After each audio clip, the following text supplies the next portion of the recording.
hatutaongopa, sisi hatutalala. Mimi nimebikana huko bungeni, mimi kama Kimilu, nikaleta mswada, nikatetea social workers. Mpaka saa hii tuko na bila social workers. Bila nimebikana, lazima nisimame, nipiganie vijana wa hii nchi. Kwa hivyo hii timu naiona hapa ndio italete mapinduzi katika nchi yetu. Na hakuna kurudi nyuma. Sisi tuliapa yule atarudi nyuma, tutapita na yeye. Kwa sababu lazima ukweli ujulikane. Bwana Ruto, wacha kudanganya Wakenya. Wacha kuchukua vyama za wenyewe naiba usiku. Hiyo haitakusaidia. Na sisi vijana tunakuambia ya kwamba tumeangalia mbele na hakuna kurudi nyuma. Tuhakikishe ukombozi wa nchi umepatikana. Harambee! Abambe! Na tutaendelea kuongea. Kwa hivyo pokeeni salamu za Wiper, umesipokea? Wamenituma na sisi tuko pamoja, tutaendelea na kufanya kazi pamoja. Asanteni.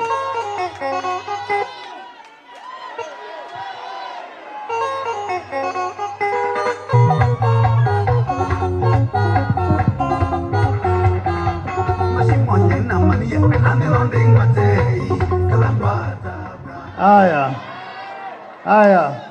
Sasa wa mwisho kabla niite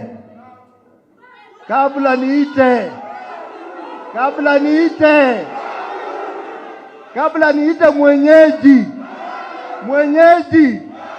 the incoming governor.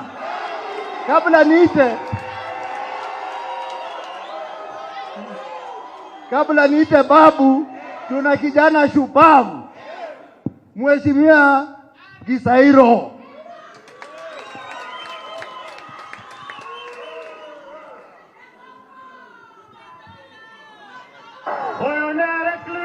Gisairo tata, Gisairo mito, Gisairo mbujare, Gisairo mbujare. Haya.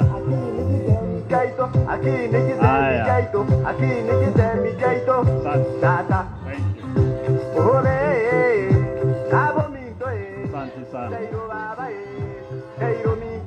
ODM. Kweni na nguvu bwana, mko njaa?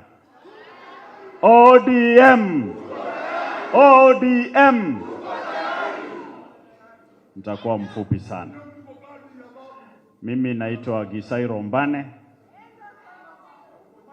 Kwa jina ya kazi naitwa Engoko. Asanti my SG wa chama, Deputy Party Leader, Governor Orengo, Party Leader and the Governor of Nairobi, Babu Owino.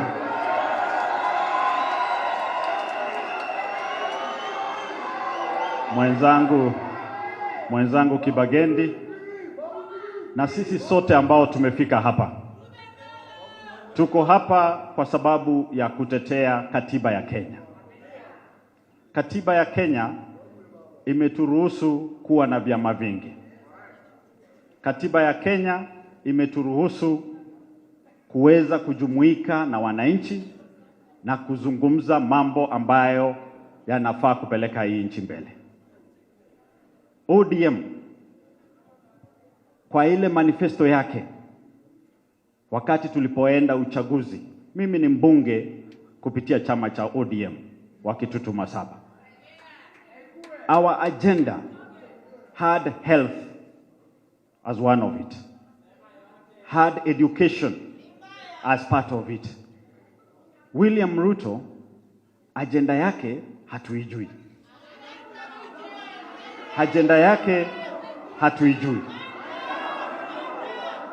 Ile NDC ambayo inaendelea kule Ngong Road, ile ni NDC ya watu ambao wamelipwa na pesa za wizi za taifa.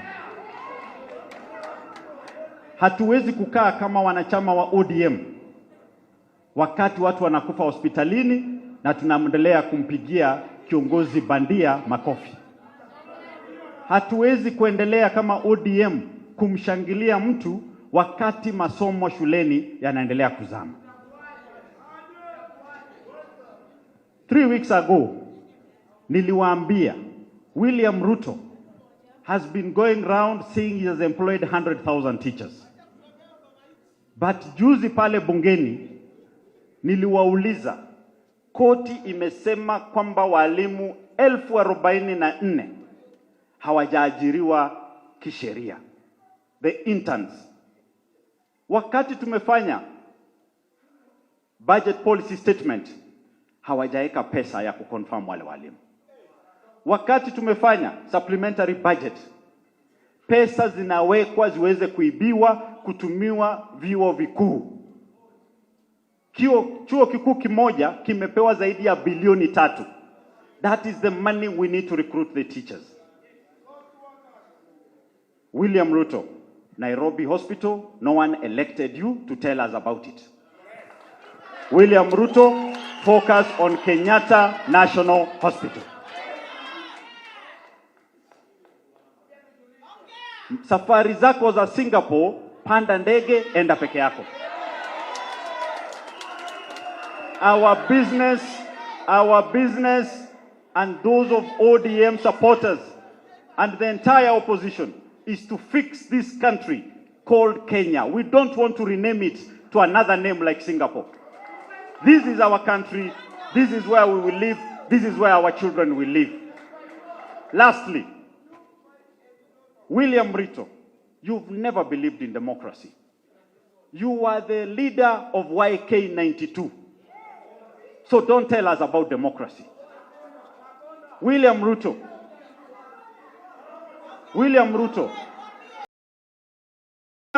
never supported the current constitution.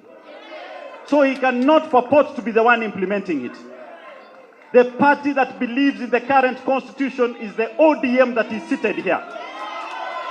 Lastly, mwisho, William Ruto.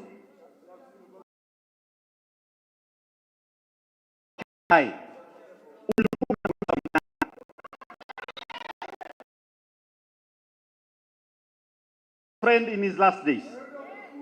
But William Ruto, wewe ndio umesomea botany, ambayo ni kusomea matawi na mizizi. Nani mganga kuliko mwingine? Wewe ndiye mganga kwa sababu wewe ndio umesomea mambo ya matawi na mizizi. Tafadhali, kuanzia leo, ujue kwamba we do not believe in you.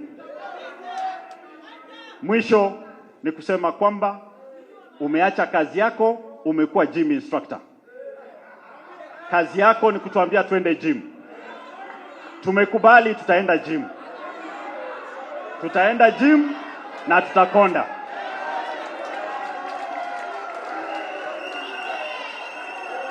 Tukutane wapi Jumapili? Tukutane wapi? Tukutane wapi? Kabla tufike pale, tupitie gym, tumuone William Samoei Ruto. Haya. Sasa tunaendelea vizuri. Sasa kabla nimuite the incoming governor wa Nairobi, Mheshimiwa Babu Owino, ambaye, haya tulia kidogo, majukumu yake itakuwa ni kutambulisha viongozi wengine ambao wako hapa na wako kwa wingi. Alafu atamuita Secretary General wa Azimio, alafu amuite kiongozi wetu, mzee wetu wa nguvu, Mheshimiwa James Orengo. Haya, nataka kusema neno moja. Alafu pia ataita SG utarudi hapa utufungie mkutano. Nataka kusema neno moja. I want to remind William Ruto that next year it is going to be a Senegal moment. It is going to be a Senegal moment.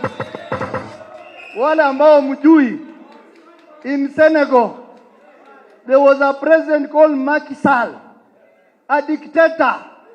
He made sure that he manipulated the political parties. He made sure that he bought the entire parliament. He could pass laws the way he wanted. He made sure that he manipulated the economy to favor him. and he became rich, one of the richest African leaders. But it took the courage of a few young leaders who stood very firm, led by Osman Sonko. Osman Sonko, who is now the Prime Minister of Senegal. Osman Sonko led a revolution in the country. They stopped him. They put some Trump charges on him, and he was not cleared by the Electoral Commission. But 2 weeks to the election, he came and said, Diomaye Faye should be the candidate for the party. Diomaye Faye is now the president of Senegal. And Osman Sonko is the Prime Minister of Senegal. And when they won the election, the shameful Macky Sall had to leave the country, is now an exile in France. That moment is coming. That moment is coming. That moment is coming. Babu Owino, the incoming governor of Nairobi. Nairobi governor, 2027. Dokushuta ya Babu Owino, dokushuta. Zetu na Babu Owino, zetu. Dokushuta ya Babu Owino, dokushuta. Anaitwa Babu kwa sababu anaweza uruka Nairobi, anaweza nainisha Nairobi. Haya.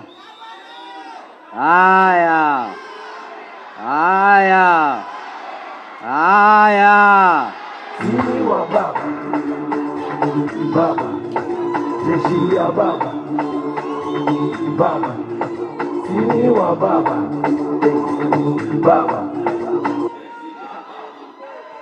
Asanteni sana. DJ naye tulienda nayo kweli. Hapa kila kitu iko juu. Asanteni sana. Asanteni sana. Tuko pamoja. Vijana ria. Vijana ra. Wazee tibim. Wazee tialala. Warembo ha. Warembo mwe. Wamama mwe.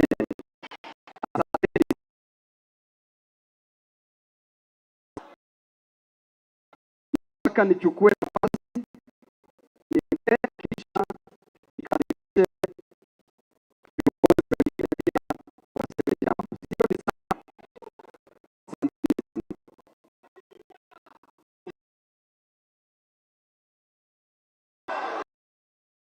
sasa bila sababu na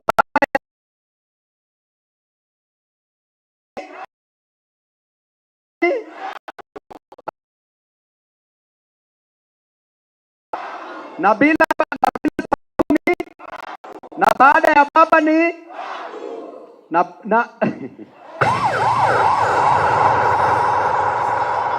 Asante sana.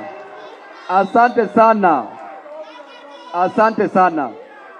Asanteni. Sasa kwa Wakenya wenzangu ambao mko hapa siku ya leo, tuliambiwa ya kwamba hatuwezi fika hapa. Hapa ni wapi? Hapa ni wapi? This is the famous ufungamano. Hapa ndio historia inatengenezwa.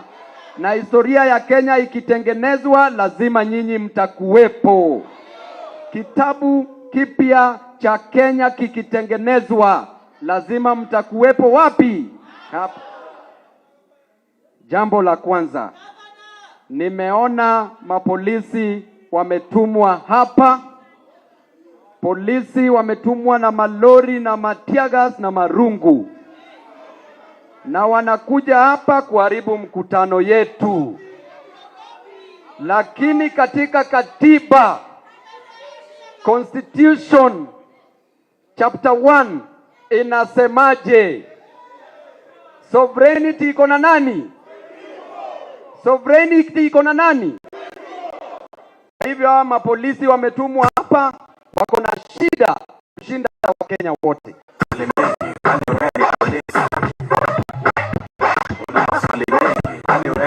polisi. Bas. Mapolisi wametumwa hapa, inafaa wakuje hapa kutulinda, kuweka amani, lakini wanakuja hapa kuleta fujo. Hawa mapolisi wako na watoto shule, wako nayo ama wana? Wanalipa fee ama walipi fee? Tukiwapigania haki yao ni mbaya ama ni mzuri? Hawa mapolisi ambao unaona hapa nje wanaishi kwa nyumba ya mkebe, wanaishi huko ama waishi huko?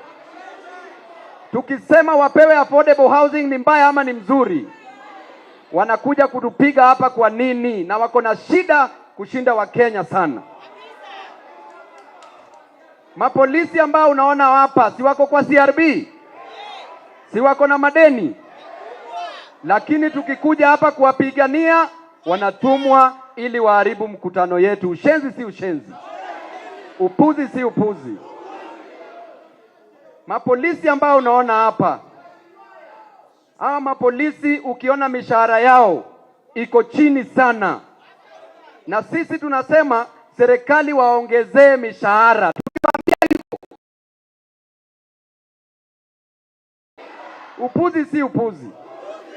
Jamani, sisi tumekuja tu, we are not the enemy of the government. Linda Mwananchi is not the enemy of the state. Linda Mwananchi is the defender of the people. Linda Mwananchi is protecting the rights of Kenyan citizens. Linda Mwananchi is fighting for justice on behalf of Kenyans. Those who are killed, it is Linda Mwananchi who is putting pressure on the government to compensate their families. Linda Mwananchi is ensuring that every Kenyan gets employed. Kwa sababu serikali walituahidi, wakasema kila mwaka, kila kijana hapa atapata 1 million jobs. Uko na kazi hauna? Uko na kazi hauna? Serikali ilituambia mama mboga ata graduate kutoka kwa kuuza mboga kukuwa na supermarket. Uko na supermarket ama una? Uko na supermarket ama una? Serikali ilituambia yule bodaboda rider atawacha kudrive hiyo bodaboda, kuride bodaboda na awe na matatu. Uko na matatu ama una? Uko na matatu ama una? Kwa hivyo tunasema shetani ashindwe. Na mimi siku ya leo NDC imeitwa kule Ngong Road. Hiyo NDC imeitwa huko ni illegal NDC. Maanake siku ya leo hapa tuko na Secretary General wa party cha ODM ambaye anaitwa Edwin Sifuna. Katika katiba cha ODM ni Sifuna ndiye anafaa aite NDC. Na Sifuna, NDC yenye ameita ni hii ama sio hii? This is the only NDC that we have. Baba alipofariki, Wakenya wenzangu, wana ODM, baba alipofariki tuliambiwa tuende Mombasa Road asubuhi saa 12, tukarauka tukaenda Agile Hotel na tuliambiwa tuende huko tupokee mwili wa Raila Amolo Odinga. Tulipofika pale agenda ilibadilika. Wakasema ya kwamba sasa party leader ni Oburu Odinga. Wewe ndugu yako amekufa, hajazikwa, na wewe unamridhi kama ndugu yako bado ako katika sanduku la maiti. Upuzi si upuzi? Je, hiyo ni ungwana? Kisha tunaambiwa lazima tufuate hiyo mwenendo. Tutaheshimu Oburu as our elder but not our leader. When Mr. Sifuna speaks, he's speaking on behalf of the party. We will respect Oburu Odinga as our elder but not our leader. Kwa hivyo ile NDC ambayo iko illegal pale, is that the true spirit of ODM? Is that the true spirit of ODM? Is that the true spirit of Raila Amolo Odinga? Is that the true spirit of the youth, men and women who fought to bring down the towers of oppression and raise the banners of freedom? Is that the true spirit? Is that the true spirit of the Gen Zs who came out in 2024 to fight for the oppressive finance bill? Is that the true spirit of Kenyans? Is that the true spirit of Kenyans? Sisi ambao tuko hapa tutazidi kuwapigania. Maanake Mkenya anateseka. Mkenya ana shida. Ukiona mwalimu ambaye aligraduate 20 years ago mpaka siku wa leo hana kazi. Mwalimu ambaye aligraduate 15 years ago, 5 years ago mpaka siku ya leo hajaandikwa. Mwalimu ataretire before hata apate kazi. Ukiona madaktari wetu, the health sector, madaktari hawalipwi on time. CBA haikui honored na serikali. Watu wana graduate hakuna kazi. Ukiona wanafunzi wetu, hapa ndio kuna shida. Vijana ria, vijana ra, wazee tibim, wazee tialala, polisi tiagas. Weka mawe, weka mawe, weka mawe. Ukiona wanafunzi wetu wameintroduce kitu hapa ambayo ni illegal. Wanasema wanafunzi wawekwe kwa banding system. Na hii banding system inaumiza wazazi wetu. Mwanafunzi anapita mtihani, anaenda university, wanaenda college.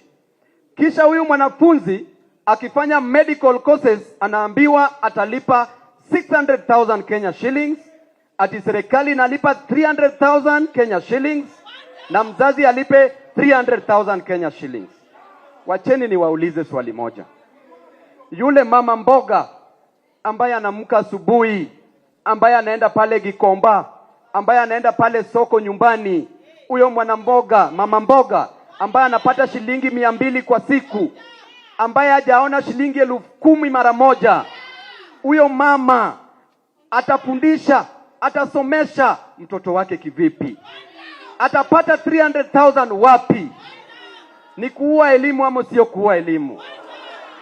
Yule mwana bodaboda ambaye amenunua bodaboda yake, amechukua loan 100,000, 150,000. Amechukua loan. Kisha huyu mwana bodaboda anaambiwa ya kwamba yeye anafaa asomeshe mtoto, alipe 100,000 katika university. Hajawahi ona 20,000 kwa moja hivi kuweka kwa mkono. Huyo mwana bodaboda atasomesha huyo mtoto? Alafu naambiwa serikali imeleta mabadiliko. Serikali ya upuzi si upuzi, ya ukora si ukora, ya uongo si uongo. Ndio maana tunasema ya kwamba wanafunzi wetu wote katika college, katika university, hawa wanafunzi inafaa waheshimiwe. Hawa wanafunzi wapewe help, na ukishapewa help, do not say thank you, ask for more, because that is your constitutional right to get education. Vijana ria, vijana ra, warembo ha, wa mama mwe. Huyu kijana we ni mama unapiga mwe. Tukiangalia hapa nchini, kuna high cost of living. Kuna high cost of living. Mkenya, kijana ambaye ako hapa, kijana anaweza tamani kufa, lakini huyu kijana hana hata pesa ya kununua kamba ya kujinyonga nayo. Kwa sababu gharama ya maisha iko wapi? Unga iko wapi? Mboga iko wapi? Maisha iko wapi? Kwa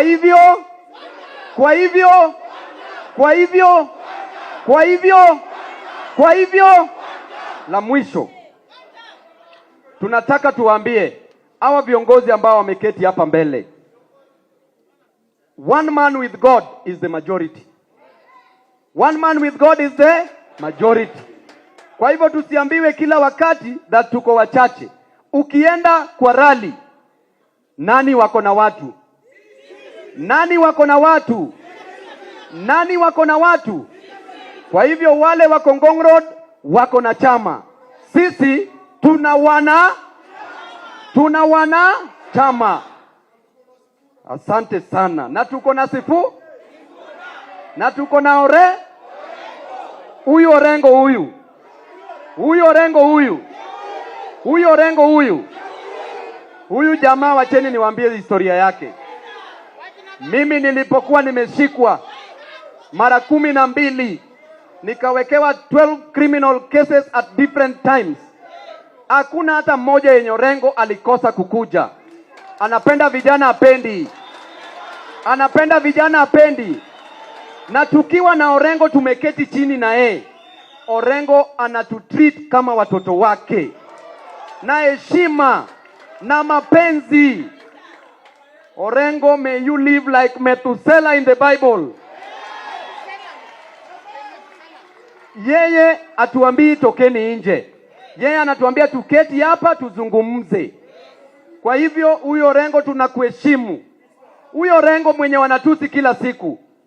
Yeye mwenyewe alikuwa anapigania baba Supreme Court ama hakukuwa anapigania? Katika kila Supreme Court case, nani alikuwa wakili senior counsel ambaye alikuwa anasimamia kesi? Nani? Nani? Nani? Kwa nini anadharauliwa sahi? Huyu Sifuna huyu. Huyu Sifuna huyu. Alikuwa anaongea akili yake baba akiwa mzima ama hakukuwa anaongea? Alikuwa anaongea ama haongei? Mbona anapigwa sahi? Mbona anapigwa sahi? Hakuna mwenye alipenda Raila Amolo Odinga kushinda huyu Sifuna. Na hakuna mwenye anateswa sahi kushinda huyu Sifuna. Huyo Osotsi huyu. Huyo Osotsi huyu. Osotsi amekuwa akipigania chama ama piganii? Amekuwa akipigania chama ama piganii? Huyu Karoli alipatia ODM mpaka nyumba. Ofisi ya ODM ilikuwa ya huyu Karoli Omondi. Ni wapi tulikosea? Hawa wajumbe walikampenia Raila Amolo Odinga. Kibagendi unateswa bungeni. Kibagendi anateswa kama kuku. Anakimbizwa, akishikwa wanataka waweke kisu kwa shingo. But nakuambia Kibagendi, tuko sawa. Na viongozi wetu wote, Ruben Ndolo, wewe ni chuma ya kitambo na uko sawa. Huyu atakuwa mjumbe ama atakuwa?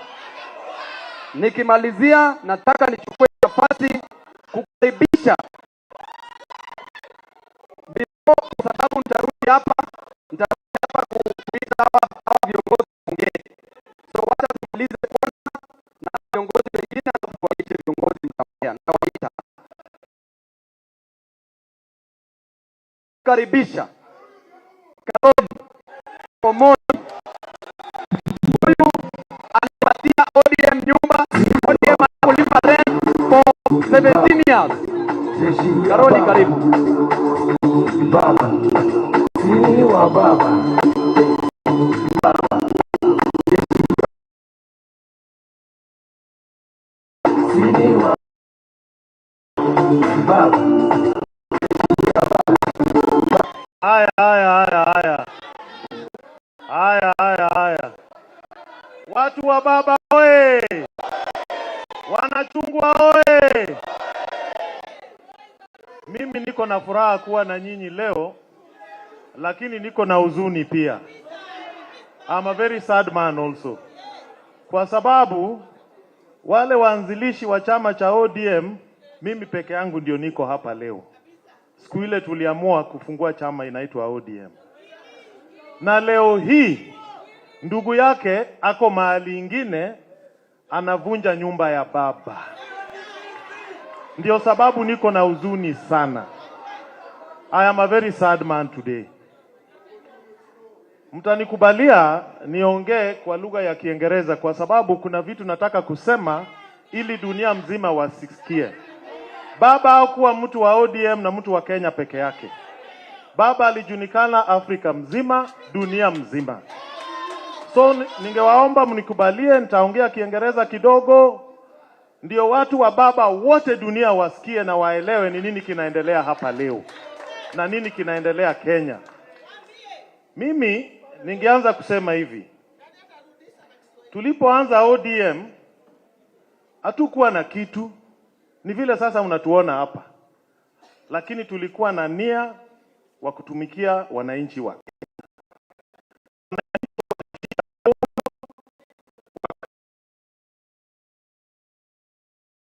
kama kikubwa.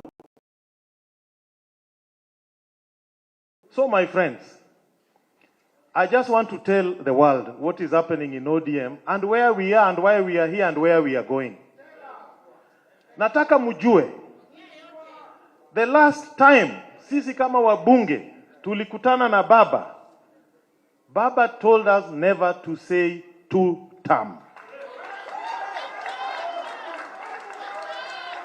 Tulikutana, tukakula chakula, and baba told us do not say two term. What surprised me, after baba gave us those instructions, he started ailing.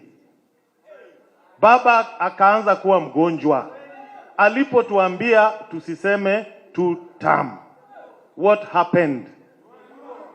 Nataka nchi nzima na dunia wajue, baba alitolewa Nairobi kupelekwa hospitali ng'ambo without the agreement of his doctors. Tunataka kujua ni kwa nini. There must come a time when the circumstances surrounding Raila Amolo's death be investigated and people be told the truth. We must. We must. So we are here to tell the world the truth. The last 5 years of Baba's life, he was surrounded by scavengers. People who had been planted around him to be spies, to work for other elements. And they are the ones you are seeing in that other NDC. Those are the people who are on the payroll of another master. They never worked for Baba. Walikuwa najifanya wako karibu na yeye, lakini walikuwa wasaliti. Ndio unawaona pale. Hata ukiona magazeti wakichorwa, unaona wamewekewa nini? My friends, we must speak the truth. So, they went around. Even when Baba was sick, there were people around him who were giving reports. Even when Baba was being buried in Bondo, someone said, yule mtu wangu niliweka pale kuniangalilia maneno hata hakujua Baba ameenda. Si kuna mtu alisema hivyo Bondo? Go and look at the news reels. So my friends, we are in a difficult position. But I want you to know, what is happening huko started way back 5 years ago. Today, they have gone there to bury Baba's lifetime work. That is what they are doing there. A meeting was called in Transmara in December. I was invited to it, nikakataa kwenda, because I knew that is the day they were going to auction Baba's legacy. Sikuenda. Nilikataa. Siku hiyo walienda huko, wakapiga bei, wakaambiwa, by 27th day of March, Sifuna awe amefukuzwa, mbadilishe viongozi wa chama, muje uingie kwangu nyumbani. Sasa, by grace of God, Sifuna is still here and our Secretary General.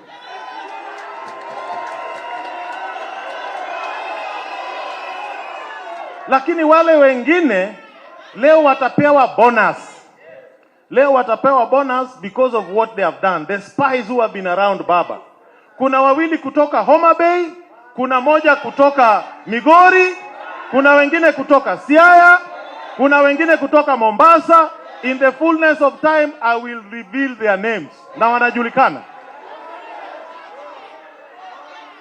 Na nataka mjue, Oburu hakujua hata atachaguliwa kuwa kiongozi wa ODM.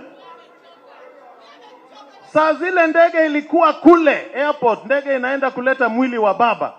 Kuna mtu alikuwa ndani, akapigiwa simu, akaambiwa, we toka hapo. Iko kazi tunataka ufanye. Kabla mwili kufika hapa. Tunataka uite mkutano, uweke Oburu Oginga kama mkuu wa chama. Na akajifanya yeye ni mgonjwa. Na akatoka. Alipotoka, akaenda akaitisha mkutano saa 12. Akapiga bei. Akapewa pesa. Saa 2 wakatangaza Oburu ndio kiongozi.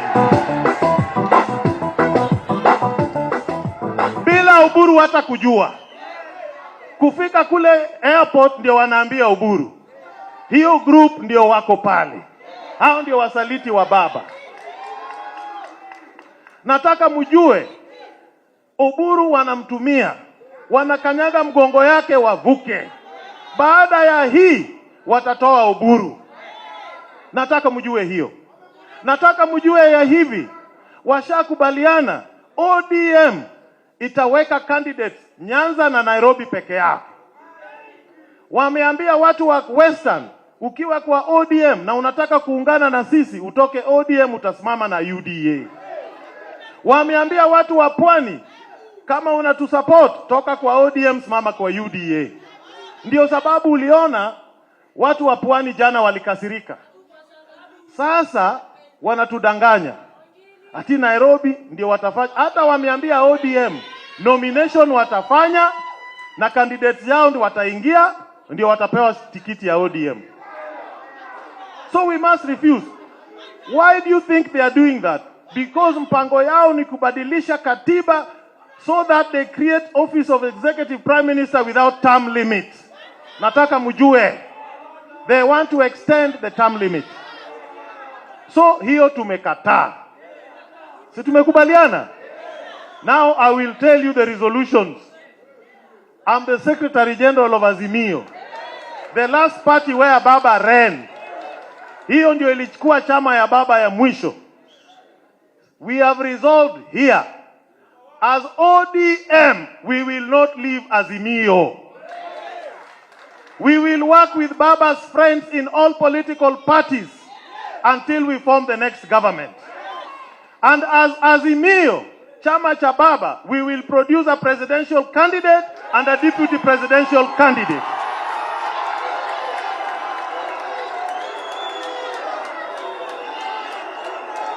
Tumekubaliana. And let me tell you, my brothers and sisters, we will win. We will win.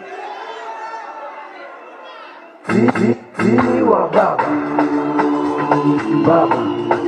Jeshi ya baba. Second resolution. As ODM, we will not work with UDA.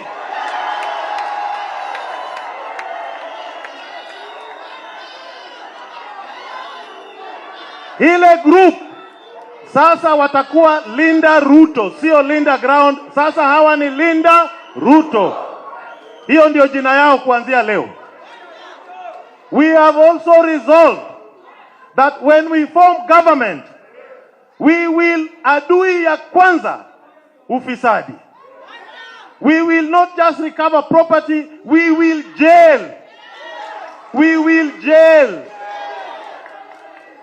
Hii kitu kuambiwa ati tunajenga affordable housing, wewe ndio unaleta msumali, unaleta simiti, unaleta chuma, unaleta mlango, unaleta dirisha, unaleta choo, unaleta sink. Hiyo tutakufunga.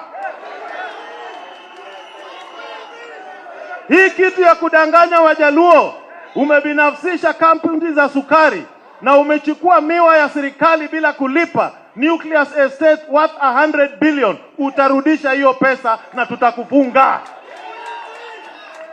It will not happen. Tumekubaliana.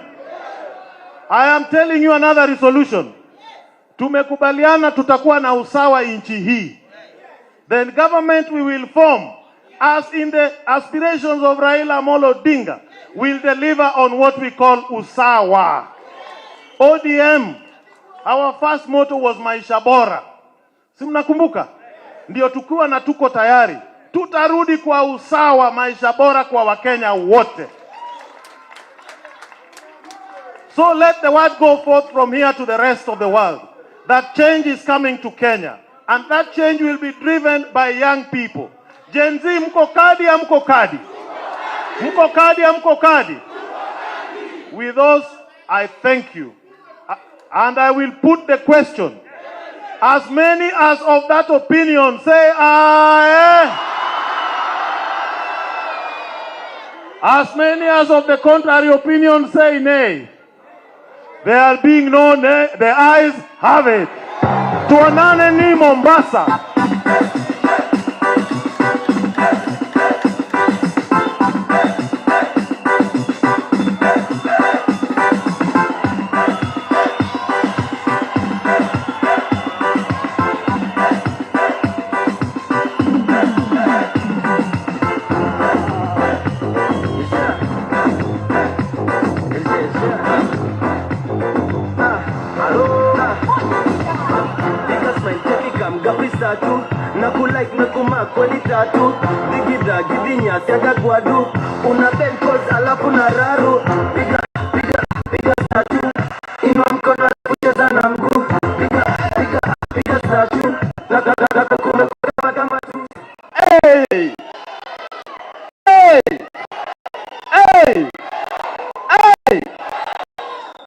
Ninaona madelegate wamefika kweli kweli. Media nataka mmulike delegate wako hapa juu. Delegate mpo. Delegate chini mpo. Delegate juu mpo. Wa Mombasa wapo. Wa Pwani wapo. Wa Nyanza wapo. Wa Nyanza wapo. Wa Nairobi mpo. Wa Nairobi mpo. Wa Northeastern mpo. Wa Northeastern mpo. Wa Central mpo. Wa Central mpo. Wa Western mpo. Wa Western mpo. Wa Rift Valley mpo. Wa Rift Valley mpo. Oneni delegate kamili ndio hawa.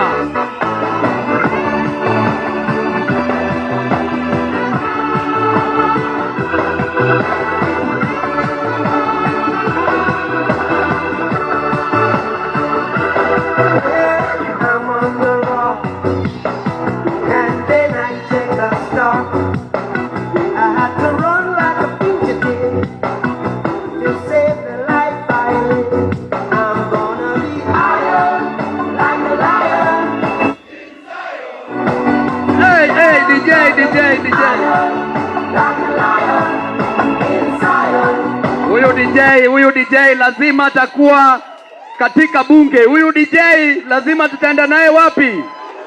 Ataenda wapi? Akwatari. Eko. Aya. Asante sana. Sasa wacheni nichukue hii nafasi ya kipekee kwa kuita a liberator, a person who has fought for this nation, a person who has never feared to fight for the rights of Kenyans, a courageous man, an intellectual mwenye anaitwa James Agri Orengo.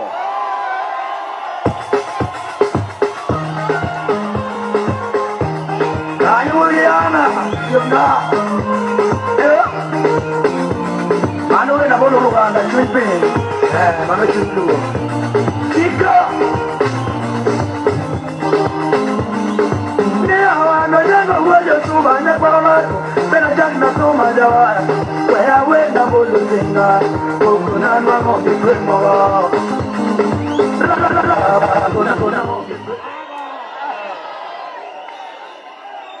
Wana ODM oye! Sijasikia bado. Wana ODM oye! Wana ODM tena oye! Kenya oye! Kenya oye! Nairobi oye! Mimi yo.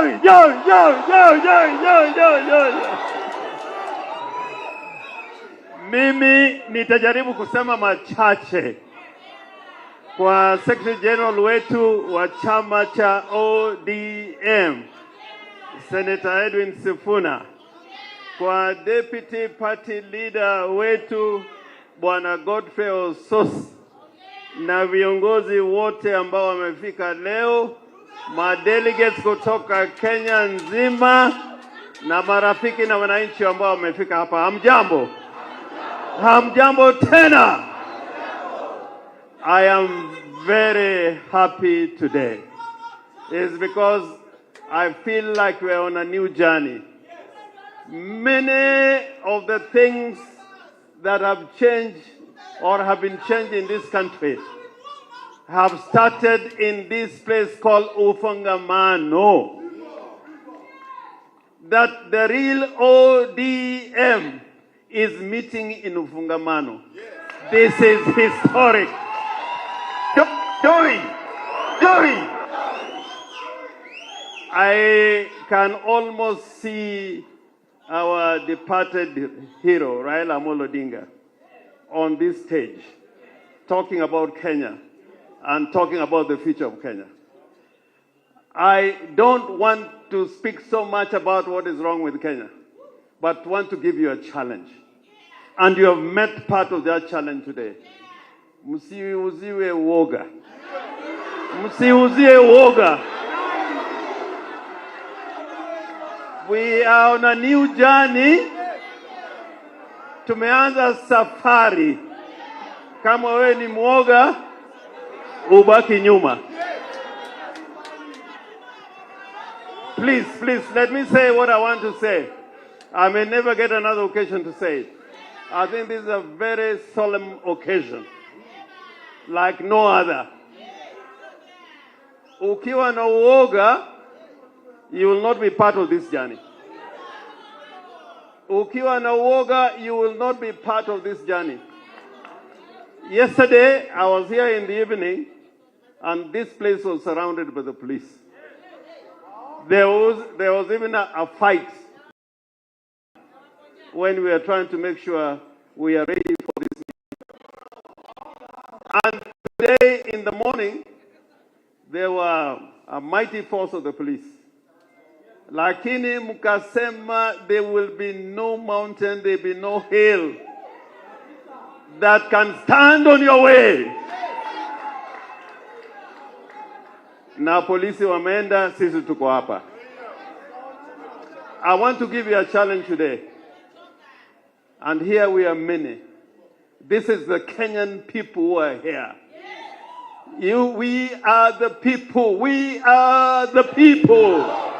I want you to say, we are the people.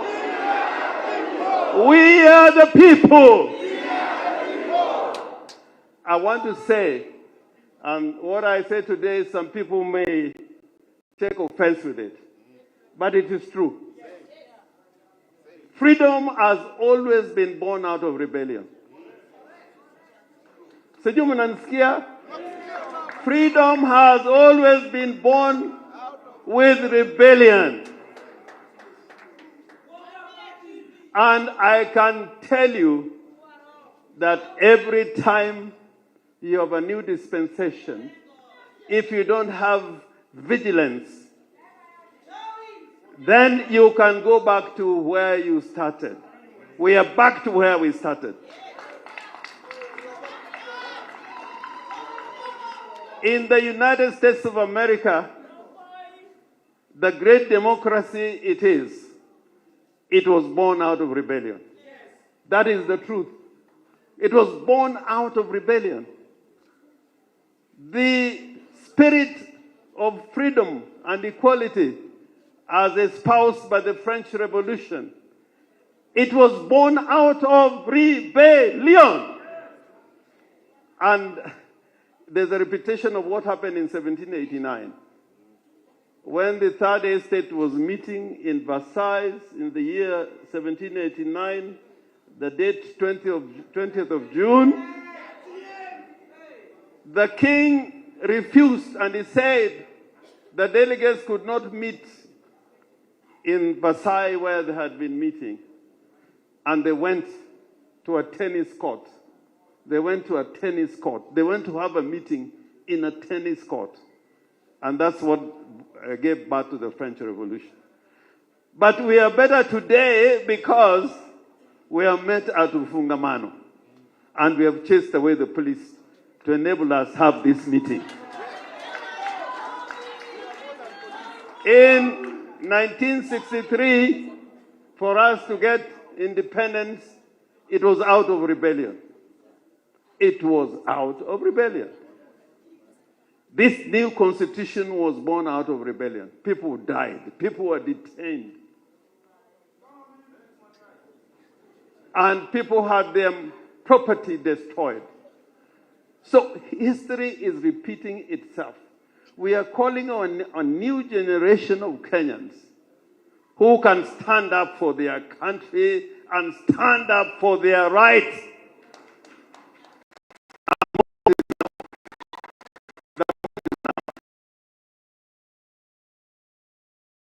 This country. You must have reformers and you must have a reform movement. You must have a reform movement. Unfortunately, in Kenya, every time change has come, it has been hijacked by status quo people and reactionary forces. This is what has happened to Kenya, that the people who never believed in a new Kenya, who never believed in a new constitution, are the ones in charge in Kenya. And we must take them to where they belong. Tuwapeleke masiwa tuwapeleke. You know, there's a little thing that happened today. You know, you could have ran away when the police came. You could have ran away. It was an alternative. But you stood firm. You stood firm. You stood firm. And that's why we have this meeting today. So, Get up, stand up. Stand up for your right.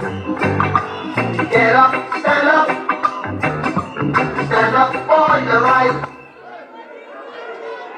DJ Asante, I can tell you, if Dedan Kimathi came back to life and he was given a choice whether to go to that NDC in Jamhuri, Dedan Kimathi would be here. Dedan Kimathi would be here. If Matiba was alive and he had a choice to go to Jamhuri Park or to come to this Ufungamano house, Matiba would have been here. Matiba would have been here. But above all, if Raila Odinga was alive, if Raila Odinga was alive, he would not go to that cartel, that meeting of a cartel of charlatans, of tumbocrats. Raila Amolo Odinga would have been here with you. So, in the spirit of Raila Amolo Odinga, I know Raila Amolo Odinga is here with us today. The soul of Raila Amolo Odinga is here with us today. You are the children of Raila Amolo Odinga. Those are the guys meeting out there. Those are what I understand is a new word of, they are scavengers. They are charlatans. They are lackeys. They are reactionaries. And I ask you, I want to repeat what Godfrey Osotsi said. And there was a speech that was made by Malcolm X many years ago when he asked, is it the ballot or the bullet? Is it the ballot or the bullet? We must ask ourselves that question. We must ask ourselves that question. And Risasi ya mguu. nasikia mambo ya risasi hapo. Risasi ya mguu. Tembea kama umepigwa risasi kwa mguu. Tuko kadi. Tuko kadi. I want to tell you that if you read the Kenyan Constitution properly, we have the alternative of waiting until 2027. But you also have the alternative of reclaiming the sovereign right of the people and determine now whether we want to continue to live in oppression or whether the dictator must go now. We have that question to ask ourselves, and I know it will be done. Finally, I want to say 2 or 3 things. The Electoral Commission, the way it is constituted, is not a people's commission. It is a commission of a few people. If you look at the commission, every commissioner has a patron from the chairman. They cannot render a free and fair election. And then you have this vendor called Smartmatic, ambayo inatoka Venezuela. We will not have an election with Smartmatic as the vendor, providing the technology. And you know, Baba gave us a lesson that if the people in power cannot listen to you, you talk truth to power, but you also embarrass them. That's why we used to go to IBC and sit on the tarmac. We must fight for an impartial IEBC for us to have free and fair elections. Kweli ama si kweli? Kweli ama si kweli? And from now, we must organize. We must organize. And we must be disciplined. Like today, we are disciplined. And I can tell you, the 24th of June is coming. The 24th of June is coming. Are we going to church to commemorate those who died in the struggle, or pray in our houses?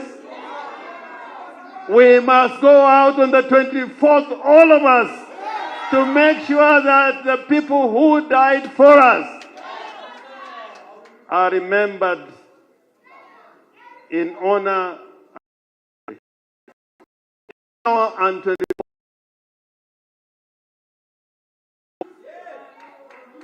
Me, I'm happy to see Bob Njagi here. Me, I'm tired of waiting. I am tired of waiting. I am tired of waiting. How many people are tired of waiting?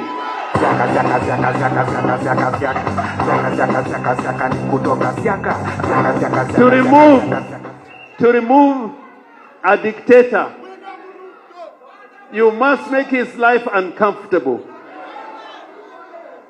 You must give him sleepless nights. You must make sure that he finds Kenya a very small place. How many people are able to join me to make Kenya uncomfortable for Kasongo? Nione kwa mikono, nione.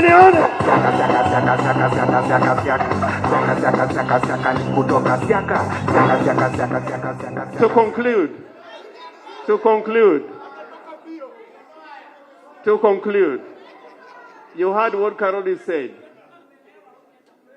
You heard what he said. These people took away Raila Amolo Odinga from us. They took away Raila Amolo Odinga for us.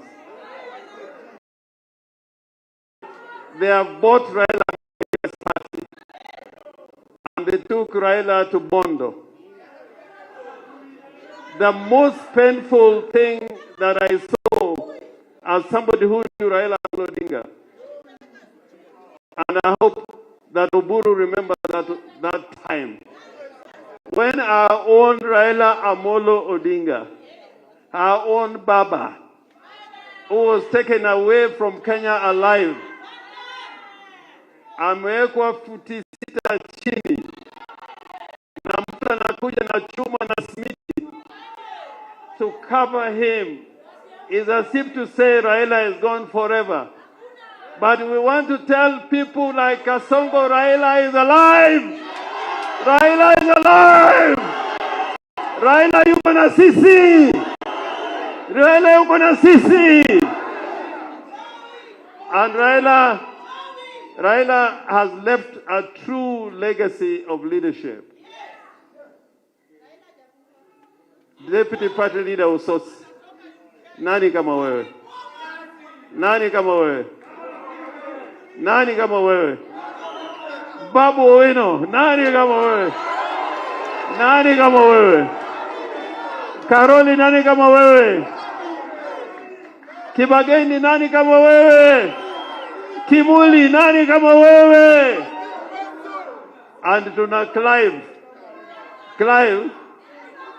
Clive kule Mombasa, kabla ya mkutano tutaenda kwa gym lakini hatutakonda. Asante.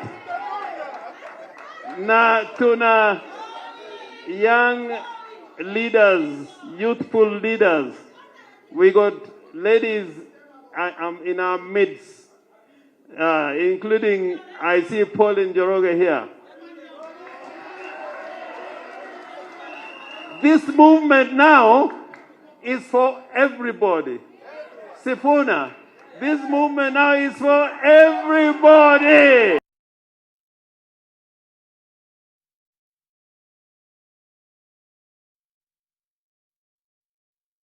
Spirit and soul of ODM, but the Raila movement is for everybody.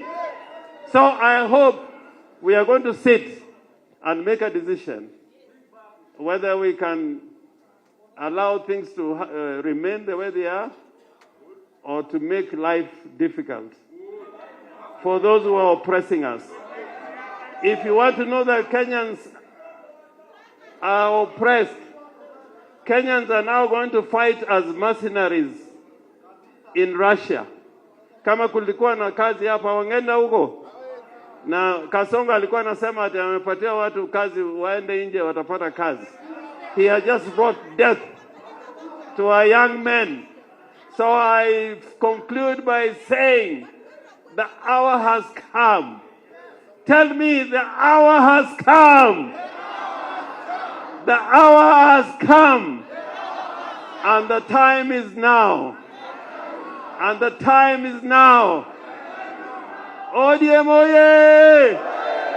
Kenya oye! Nairobi oye! Asante sana. Asante sana, asante sana, asante sana comrade. Asante sana. Raila Amolo Odinga, Baba, Agwambo, Nyundo, Tinga, the Enigma, may you rest in peace.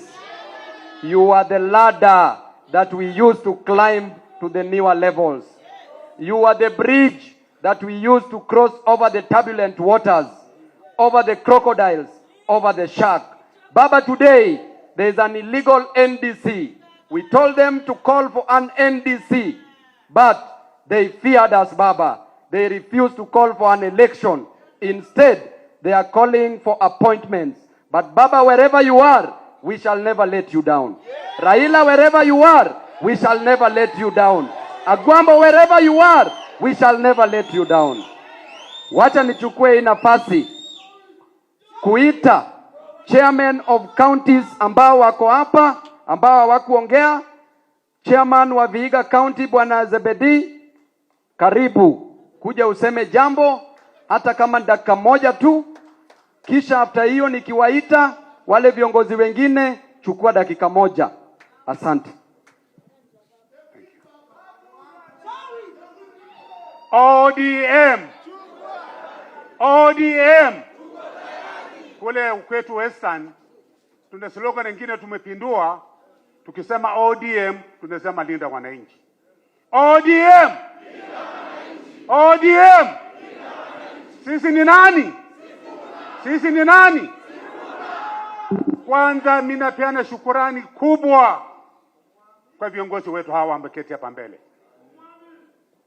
Gavana wetu, DPL wetu, Honorable Soti, Gavana wa Siaya Orengo, is working constitution yetu ya Kenya, Super Senator wetu ambaye the next president of this country, na wajumbe wote ambao mko hapa. Mimi nimefika hapa saa 2 na niko na 35 counties ambao siko hapa. Nimesikia kwamba wametangaza huko kwamba wako na 44 counties. Wako wapi? Niko na 35 counties ziko hapa. Ni hata naweza anza kuhesabu. Toroma yuko hapa kutoka Narok, Manyara yuko hapa kutoka Nyandarua, chairman wa Meri yuko hapa, na wengine wote wako hapa wengi. Wameanza kuleta pumbavu ya kwamba wana watu. Hawana watu. Watu wako na sisi hapa. Na bukai ngumu, msikapambaika hata kidogo, hii serikali sisi tutachukua.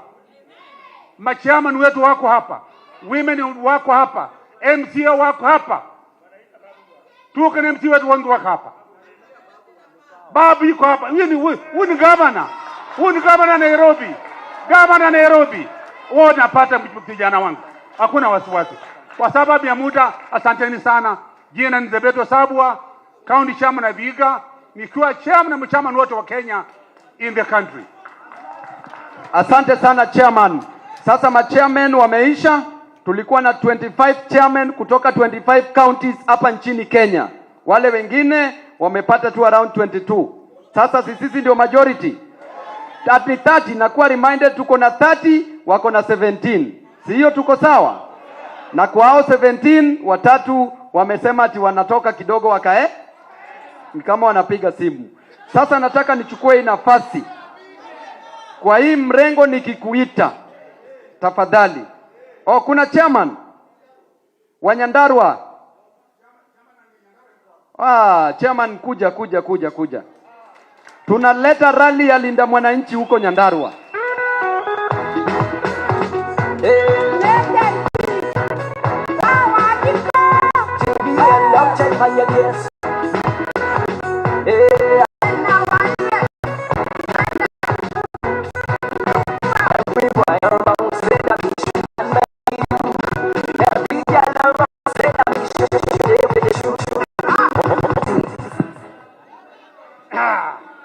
ODM oye! ODM oye! Linda Mwananchi oye! Mimi ndiye chairman wa Nyandarua ODM mwaka mingi, na mimi ni Sifuna, na mimi niko na raha katika chama. Mimi ni ile kikundi imesema Sifuna habanduki, and he is witness, Orengo ni witness. Leo tuko na furaha hata kama tumezunguka area, tumezunguka zaidi ya mara 10. Kitu ningependa kusema, kuwa wengi si lazima mshinde, lakini kuwa wachache wakakamavu, watu ambao wamekaa ngumu kama huyu jamaa ambaye tunamjua Kenya mzima, na ukimwangalia size hata unashindwa. Hebu tuulizane tu kidogo. Wale wetu wako huko ambao wameuza chama ya baba na roho zetu wameuza. Wewe jiulize, kama wako na power na wako na fire, mbona wanafungia wachache mpaka na vifaru na kila kitu? Hata wanaleta jeshi hapa atimajie sijui nini. Sifuna mtu mmoja wanasikia anakuja na watu wake wanasema si wengi, ati yako na gavana moja, na wanaleta misukosuko yote. Na waomba tukiitwa kila mahali twende, hata kama ni mguu. Na Sunday hii tuko Mombasa. Nani wako Mombasa? Mombasa. Na tukitoka Mombasa, Mheshimiwa Sifuna, the next meeting after Easter Nyandarua, tafadhalini na wote karibuni Nyandarua tukule viazi. Asante sana. Chairman kamili, unasikia watu si waoga hapa. Tuko na chairman kutoka Marakwet. Chairman Chebi kutoka Marakwet. Ako wapi?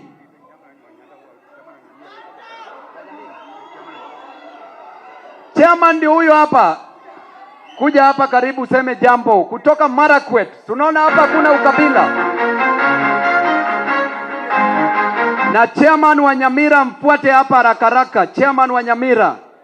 Na wapatia dakika moja tafadhali. Kelele kwanda. Yani the International Bank. Jesus wenyewe. Chairman wote ambao wako hapo juu wakuje hapa.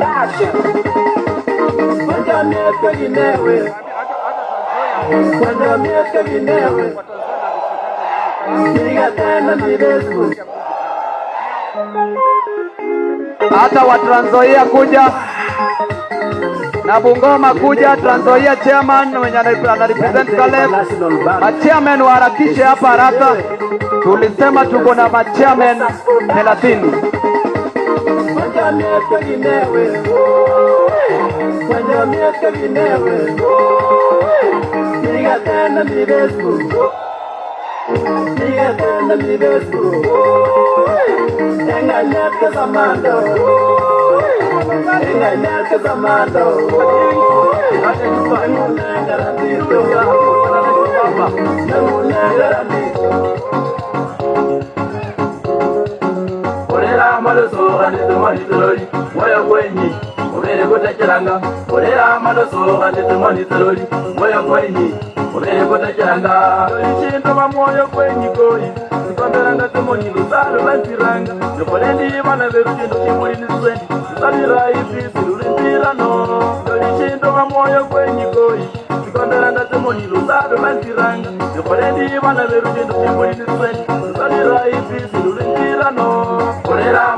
Aya, DJ.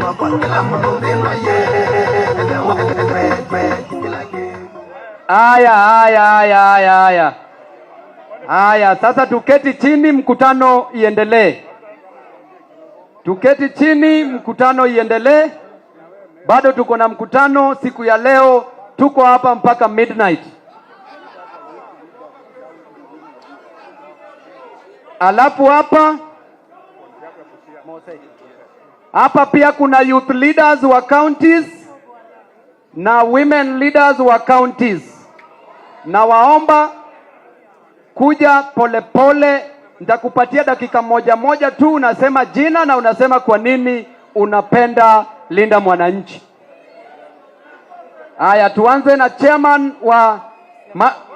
wa Nyamira. Yes. Delegate Samjambo. ODM. Mimi ni chair wa Nyamira, naitwa Political Penicillin. Yule ambao anasema kifo cha papa kilitutenganisha. Lakini sahi tena tumejiunga na Sifuna. Hatutatenganishwa hadi kifo. Mimi mkikumbuka vizuri chairs, wale wakati tulikuwa Mombasa, mimi ndiye nilisimama nikasema maneno ya Oburu tawe. Pale Mombasa Sifuna ukisoma resolution, mimi ndiye nilikataa, na hiyo njia hatuelekei. Saa hii tumetoa viatu. Nyati mbele. Asante. Kwa ufupi tafadhali, tuko na Mose Baba kutoka kule Busia. ODM oye! Nikisema Linda Mwananchi unasema ndio sisi. Linda Mwananchi. Nataka kusema maneno machache. Mimi naitwa Mose Baba kutoka serikali mwaka wa 2027. Kwa hayo machache, Mungu awabariki sana, na chama kiko ngangari kule Western. Asanteni sana. Asante sana Governor Barasa. Naomba delegates tubaki tumeketi program inaendelea kuisha. Dakika 30 tutakuwa tumemaliza na tumeondoka sisi wote. Host chairman wa Nairobi, sema dakika moja tafadhali. Asante sana Mheshimiwa Gladys Wanga, our national chairperson. Nairobi oye! Nairobi oye! Sisi kwa niaba ya Nairobi nataka kumpongeza wa party leader Dr. Oburu na wale wajumbe wote wameteuliwa siku ya leo. Sisi kama region ya Nairobi tunataka kusema kwamba tutakuwa kwa ODM, tutabaki kwa ODM na tutaendelea kuunga ODM mkono. Yale mmepitisha leo ni yale sisi tutafuata na tutaenda mashinani tuanze kukampenia ODM. Nataka tu kusema ya mwisho ya kwamba Nairobi pia iheshimiwe kama region na Nairobi ipewe heshima kama county. Sisi ndio county kubwa na region kubwa Kenya hii na tuko kwa ODM. Nasema asante. Hata vile sisi Nairobi kutoka MCA, MP, women rep mpaka governor ni ODM. Hakuna shortcut hapo, mambo yote ni ODM. Asante. Asante sana. Our chairman of the Disability League President Nixon Kakiri, tafadhali uzungumze machache. ODM power. ODM power. Kwa majina ni Nixon Kakiri, ninasema lazima tu support party leader Dr. Oburu Oginga. Sisi kama walemavu tunasema lazima tuwe na power na ni muhimu sana sisi kama watu wa walemavu pia tujiunge na chama na tumuunge mkono party leader wetu Dr. Oburu. Tunasema tuko pamoja na tunasema enda ufanye mazungumzo na vyama vingine tofauti na tunasema ODM power. Tufanye hivi power, Kakiri aone pia tumemuelewa. Power. Thank you. Thank you, Nixon. Our president of the Youth League, Bwana Ketora, for a minute, please. ODM power. Vijana power. Your Excellency, our party leader, I want to confirm and affirm that as the youth of this party, we are behind you and we are happy and we congratulate you. Tunataka kusema ya kwamba ukisema left itakuwa ni left, si ndio? Ukisema ni right itakuwa ni right. Pia tunasema kwamba tumeagree, tumeelewa kwamba na tumekubali we are going to have a negotiation with our partners in broad-based ndio tupate power, si ndio wananchi? Ndio tupate power. Na moja ambao vijana wamenituma ni kuulize Your Excellency, our party leader, katika hiyo meza ya power to negotiate for power. Youth League ya ODM wanasema ya kwamba unominate tu vijana wawili wakae kwa hiyo meza ili wasipate kukuliwa. Because if you are not in the table, then you will be eaten. Tunasema asanteni wana ODM, mumeona chama ni kubwa, wale wanaimbaimba huko nje tunaambia mrudi ndani kwa sababu huko nje hakuna chochote. Asanteni na Mungu awabariki. Thank you. Asante sana. Our president of the Women League, Madam Beth Siengo, Senator. Thank you, Your Excellency. ODM! ODM! Mimi ninasema mawili kwa haraka sana. Jambo la kwanza, in Eastern Central Africa, we must have a presidential candidate. Na rais wetu ni nani? Asante. Rais wetu ni Edwin Sifuna. Asanteni sana. Asante sana chairman. Sasa tuchukue dakika moja kwa sababu watu wako wengi na kuna viongozi bado hawajaongea hapa. ODM. Owen Oruko, mimi ndio chairman wa Sifuna kule Bungoma. Na Western yote ni Linda Mwananchi. Bungoma ni sisi ni Sifuna. Tunakubaliana? Asante. Tuwe briefo kama chairman. Haraka. Nikisema ODM unasema Linda Wananchi. ODM. Migori tumesema ni Sifuna. Hatutarudi nyuma. ODM. Asanteni. Asante sana chairman. ODM. Mimi naitwa Peter Kivua Munyesya kutoka Kitui. Sisi tunasema linda mwananchi. Asante. Bwana Sifuna, secretary wetu general, ukisema left sisi ni left, ukisema right sisi ni right, na wewe ndio presidential candidate wetu ODM. Asante sana. Marakwet chairman. ODM. ODM. Mimi nashangaa watu huyu Kasongo anasema tutaenda Singapore na corruption. Kama watu hawajanyongwa hakuna Singapore. ODM. Asante sana Mijuka. The smaller the better. ODM. ODM. Mimi niko na maneno mawili peke yake kwa timu ya Oburu na Kasongo.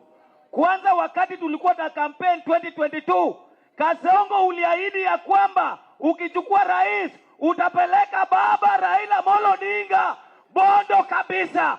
Umempeleka ukamzika, lakini hautazika chama chake cha ODM. Asante sana. Ya pili, ninasema ya kwamba sisi kama vijana wa Nairobi tumetoka kwa wale comedian kama Oburu. Tuna pledge our loyalty to Sifuna and Babu. Tafadhali, tuko na nyinyi bamba to bamba. God bless you. God bless ODM. Asante Mose kutoka Kericho. Hamjambo. Mimi naitwa Sifuna kutoka Kericho. Mnanisikia vizuri? Bas, kitu ya kwanza alisema Singapore. Si Singapore, alikuwa anamaanisha sing hapo. Mumeelewa? Alituambia tusingo wapi? Ya pili, tuko kadi inamaanisha one term. Asante sana. Party leader, I congratulate you for today.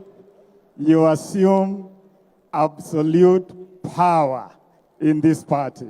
Congratulations together with all the officials that have been confirmed in office. Ninataka kushukuru sana mwenyekiti wetu, Her Excellency Gladys Nyasuna Wanga, na wewe party leader kwa kunialika hapa leo. I am delighted to be among comrades. Every direction I see comrades, and I'm delighted to be here amongst you. 20 years ago, we started a journey to pursue power. 20 years is a long time. And we wanted to pursue power to make Kenya better on the basis of the social democratic ideals of this party. And we have come a long way. We have resisted. We have taken hardline positions. I remember on 15th of January 2008, I stood on the floor of Parliament and declared, mimi Ababu na Mwamba, naapa ya kwamba nitakuwa mwaminifu kwa Rais Raila Amolo Odinga. I remind you that because we have come a long way. And when we get power, when you get within proximity of power, what do? You consolidate, you project, you protect. You do not continue to look backwards because you run the risk of becoming a statue like Lot's wife. Today, this party is within the proximity of power. And I want to pray that we now move forward and consolidate that position. Mimi nawahakikishia kwamba tuko pamoja na kuuliza wana ODM nyote, bunduki yenu ile ya AK-27 iko loaded. Bunduki ya AK-27 iko loaded. ODM fire! Fire! Fire! Ebu nione kama kweli tuko reloaded na tuko tayari. Asanteni sana, and may the good Lord continue resting our great founding father, Raila Amolo Odinga, in eternal peace. Thank you very much. Asante sana, makofi kwa Mheshimiwa Babu. Asante. Wacha nimwalike Mheshimiwa Simba Jike Mishi Mboko Hamis aje aseme jambo na Mheshimiwa Ariko wa Deputy Party Leader kutoka Turkana, uwe tayari. Deputy Chairman, uwe tayari. Mheshimiwa Mishi DJ, kwa vipi? DJ, weka nyimbo ya pwani kidogo.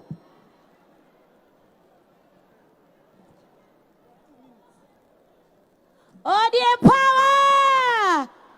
ODM power! Mimi nataka kusema sisi kama wanachungwa leo tumemaliza ile ajenda yetu ya kumpatia Baba Daktari Oburu Oginga kama kinara wa chama cha chungwa, na sisi wanachama wote tunahitajika kumpatia support, tunahitajika kumpatia nguvu, tunahitajika kumpatia mawaidha, na tunasema viongozi wetu akiweko jike la Simba Sibor Madhako, Mama Gladys Nyasuna Wanga, pamoja na Deputy Party Leader Abdul Swamad Siba Arati na wale viongozi ambao tumewaendorse na kuratify leo. Sisi kama chungwa hatuchezi, hatucheki, hatubabaishwi, na sisi tutasimama imara kuweka the legacy of our hero Baba Raila Amolo Odinga. Tunajua the spirit of Baba, it is still with us. The spirit of Baba will walk with us. The spirit of Baba will guide us, will defend us, will protect us, na chama cha chungwa kitakuwa imara. Sisi kule pwani tunasema fomu ni kufanya negotiation. Fomu ni kusema ya kwamba tunaenda negotiation at par. Yani tunasema ngato gingato, mundu kumundu, chilumelikaka, sawa kwa sawa. Tunataka power. Kwani iko nini? Kwani shingapi power? Dr. Oburu Odinga hoye! Haya, Deputy Chair Bwana Ariko, sauti ya Turkana. Haya. ODM. ODM. Tunataka power. Mimi kwanza kabisa nataka kushukuru Mungu, nataka kushukuru delegates wote ambao wameweza kutupatia power ya uongozi ya chama cha chungwa. Ya pili, I want to quote the words of one of the leaders, Rosalynn Carter, that a leader takes people where they want to go. And great leaders takes people where they don't necessarily want to go, but ought to be there. Those are the words of Rosalynn Carter. Our party leader, Raila Amolo Odinga, ni kiongozi ambayo aliweza kutupeleka mahali popote, ambaye yeye mwenyewe ameweza kuona kule ndio wananchi wanapiganiwa rights zao. The intention of this party is to fight for the people of the Republic of Kenya. The only thing that you can do to provide the rights of these people is to have power. Party leader, take us where we can get power. If it means joining hands with those like-minded parties so that we can get power and fight for the rights of the people of Kenya.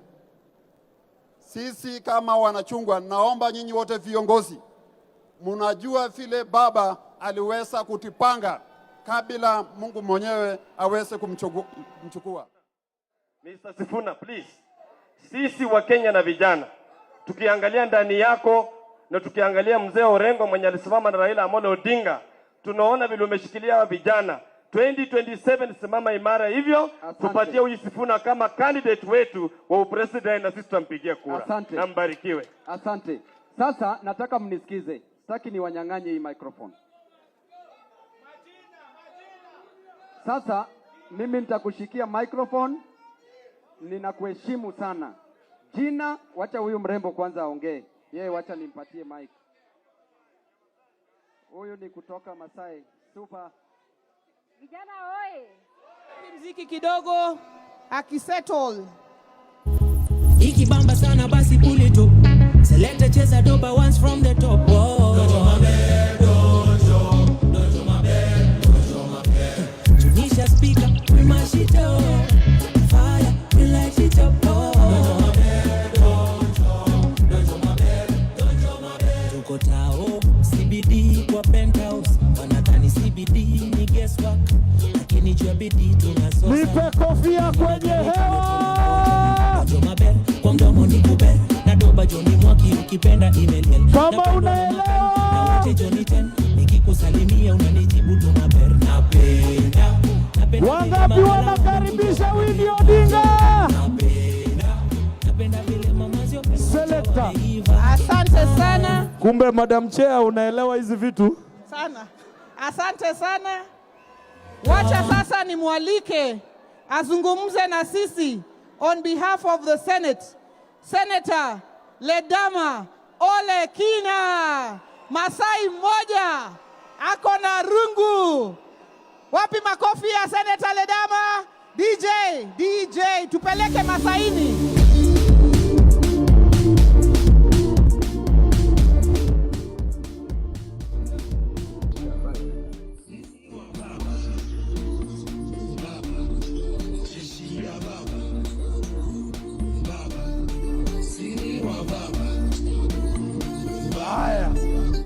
Haya DJ. Basi hebu tusalimiane wote, Bwana ODM. Mimi bwana party leader, nafasi hii ni nafasi yetu ya kufanya kazi. Kazi tumemaliza, tumeimarisha ya kwamba chama iko imara. Na mimi leo nataka kuwazungumzia nyinyi wanachama ya ODM. Wakati wa mchezo imeisha. Sasa lazima mzunguke Kenya nzima. Muhakikishe ya kwamba hii power tunasema tunataka tumechukua. Ama namna gani? Mimi nawaambia hivi, watoto wale ambayo wako shule miaka 17, miaka 18 lazima pia wakule chungwa. Na mimi napaka kuwapatia kazi nyinyi wanachungwa mko hapa. Ile kitu nataka ni kujenga party leader na kuhakikishia kitu kimoja. Party yote ile ambaye Wamasai wako wote kutoka Marsabit kwenda Samburu, Laikipia, Nakuru, Narok, Kajiado mpaka Isiolo, wote wako kwa nyuma ya chungwa. Na mnajua, wacha niwaambie, wakati ile kumechacha sana ndio waoga huo utokea. Sasa mimi nataka nyinyi sasa, na ndio unaona leo nimekuja na ile rungu mrefu ile. Mimi naonea wapi? Mbali. Nimeonea 18 mbali. Wachana na wale watu wengine wanaenda huko kukimbia. Hapa ndiyo power iko. Hapa ndiyo tumeona county zote 47. Na mimi naomba kitu kimoja. Sasa nataka niwapatie formula ya kuhakikisha kwamba ODM haiwezi zama. Tuko na grassroots movements. Leo ukitoka hapa, tafadhali kwenda nyumbani, pika chai, ita watu, anza kuzungumza maneno ya ODM. Kunaitwa grassroots mobilization. Ndio tuweze kuhakikisha tuko na power.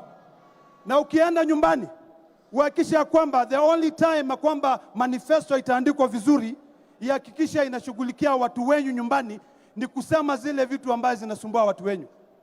Wakati wa mchezo umeisha. Baba alisema hivi, aliomba matamshi yake Martin Luther King.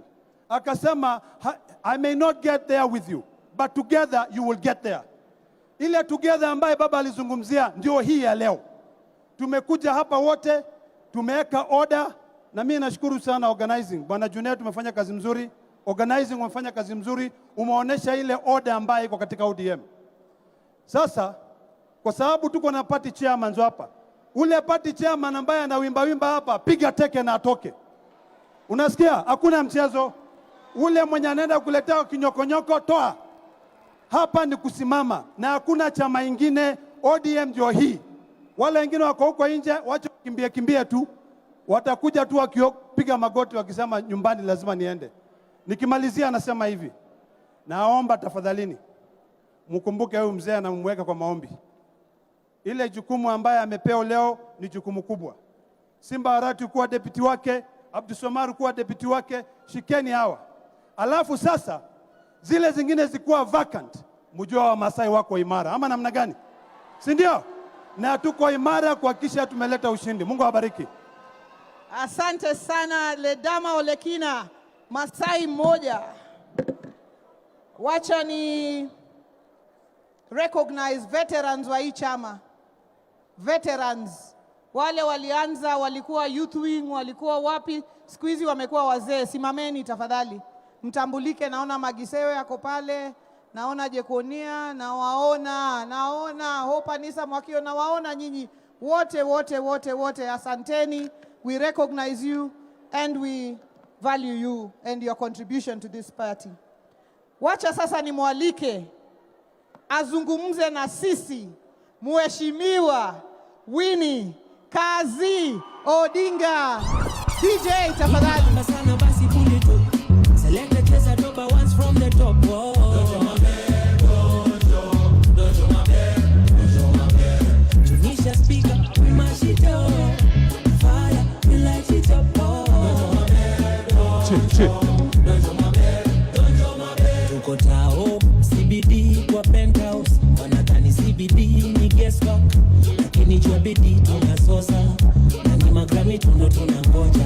Dojo mabe, kwa mdomo ni kube. Na doba Johnny Mwaki ukipenda email. Napendwa na mapen, na wote Johnny 10. Nikikusalimia kwa nikibu tunapen. Habari zenu? ODM.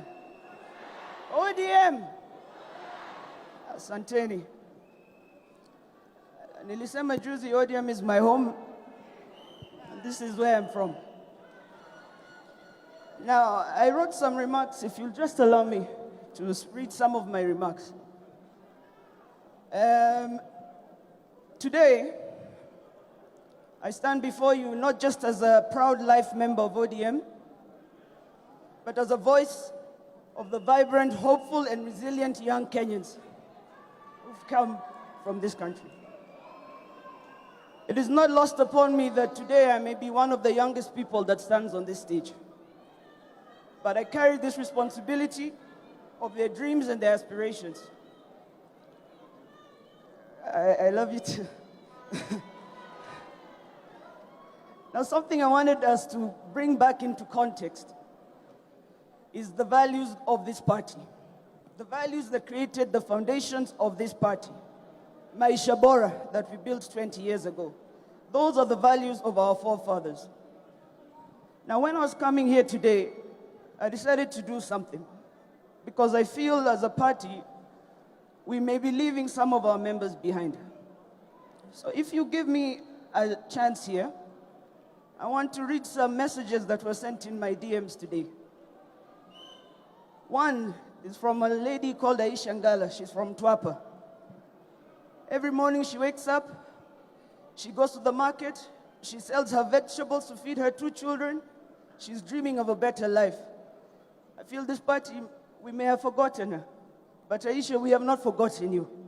Well, your journey is what will inspire us. We are coming back to help you. Down the road here, I got a message from a boy called James. He had studied computer science. He was filled with ambitions, hopes, and dreams. James cannot find a job. He's now walking on the streets. James asks for a new ODM. We must be that new ODM. There's another lady who sent me a message called Wavinya. She makes jewelry in the city here. She feels that the party, we have left her behind. We must create a new ODM that brings all these people on board. These stories that I'm saying reflect the struggles of millions of people in this country. When we talk about the new ODM that we envision, we want a party that opens doors and not closes them. We want a leadership that listens to our concerns and acts on our ideas. We want participation as young people that extends beyond rallies. We want to be involved and our voices shape decisions and negotiations. We want a decentralized power, empowering our branches and our grassroots. We want to revamp our youth league into a platform where young people can join to shape and share policy. We want to hold our leaders accountable. we want a new ODM. As I stand here from Nairobi, and thank you to Nairobi for always standing with me, I don't underplay the victims of this maandamano. We cannot overlook that reality. We cannot be a party that does not care about the struggles that we have come through. We want a new ODM. So I want to stand here and state clearly, the new ODM must be tool to work for young people. Our systems must work for our young people. Our young people are demanding their rightful space on this table. I say this with the utmost humility because we must create space for these people instead of only calling them when we want them to shout.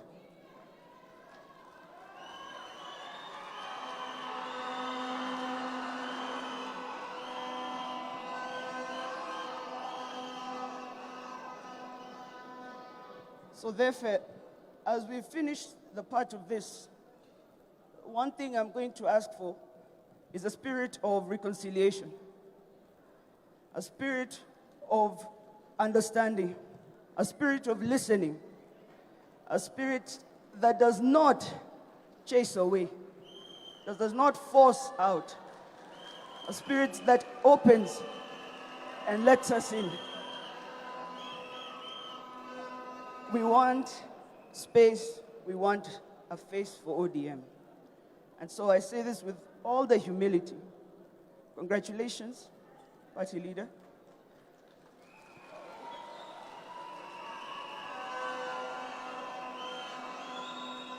And we believe as you lead this next cycle of transition, as they call you youth leader, you will open the space in this party for all the millions of young people of Kenya. And you will give us our space here. Thank you very much. With those few remarks, leo sikuja kuchoma. Today, I just came to wish you well. This is my party, but let us embody and let us try and change and make this a party for everybody.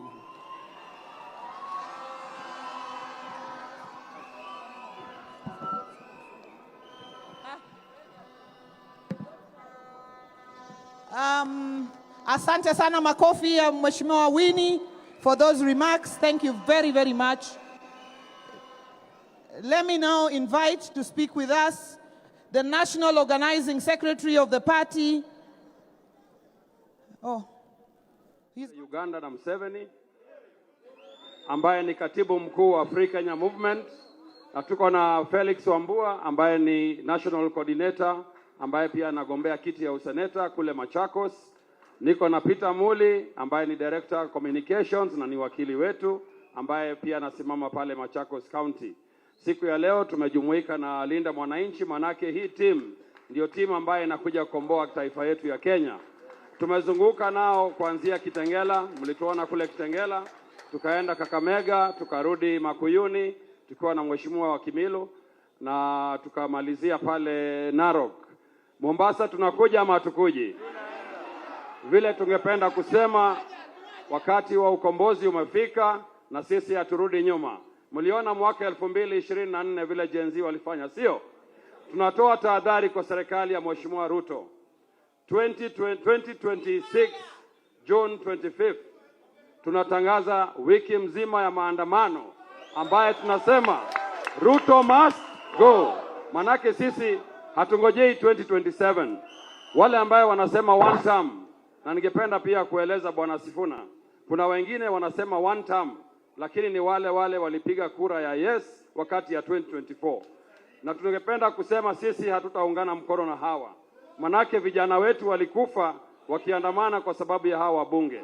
Wale wabunge tunatambua ni Mheshimiwa Sifuna, Mheshimiwa Babu na wale ambao walisimama na vijana, sio? Nikisema people power, unasema higher power. People power, higher power. People power, higher power. Who are the people? We are the people. Hey, thank you very much. Hii hata siongezee. Haya, Pauline Njoroge, kuna mrembo wetu hapa, Pauline Njoroge. Warembo Freedom is coming tomorrow.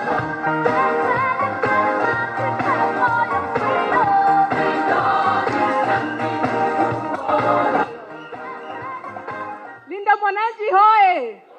Wamama hoye! Na wamama, niwaambie kitu ya kwanza, hii movement ni yetu.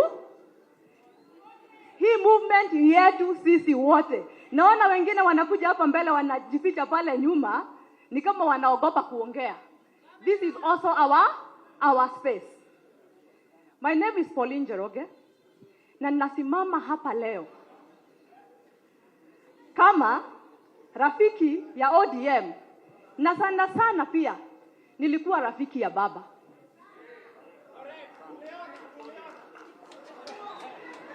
Nilikuwa rafiki ya baba, na ninajua leo baba angetaka nikuwe hapa.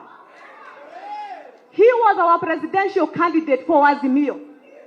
I am a member of Azimio, and we shall not be separated with our brothers and sisters in ODM who are standing for what Baba stood for. Today, as we stand here in this house, the heart of constitutional reforms in Kenya, we remember that the multi-party democracy that we enjoy and pride in was attained through blood and struggle. So many people were killed.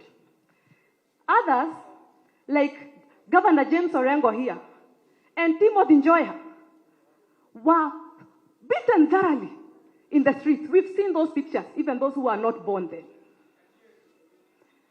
Others, like Baba, were removed from their families, detained, put in torture chambers, separated from their families. Their children grew up without their fathers.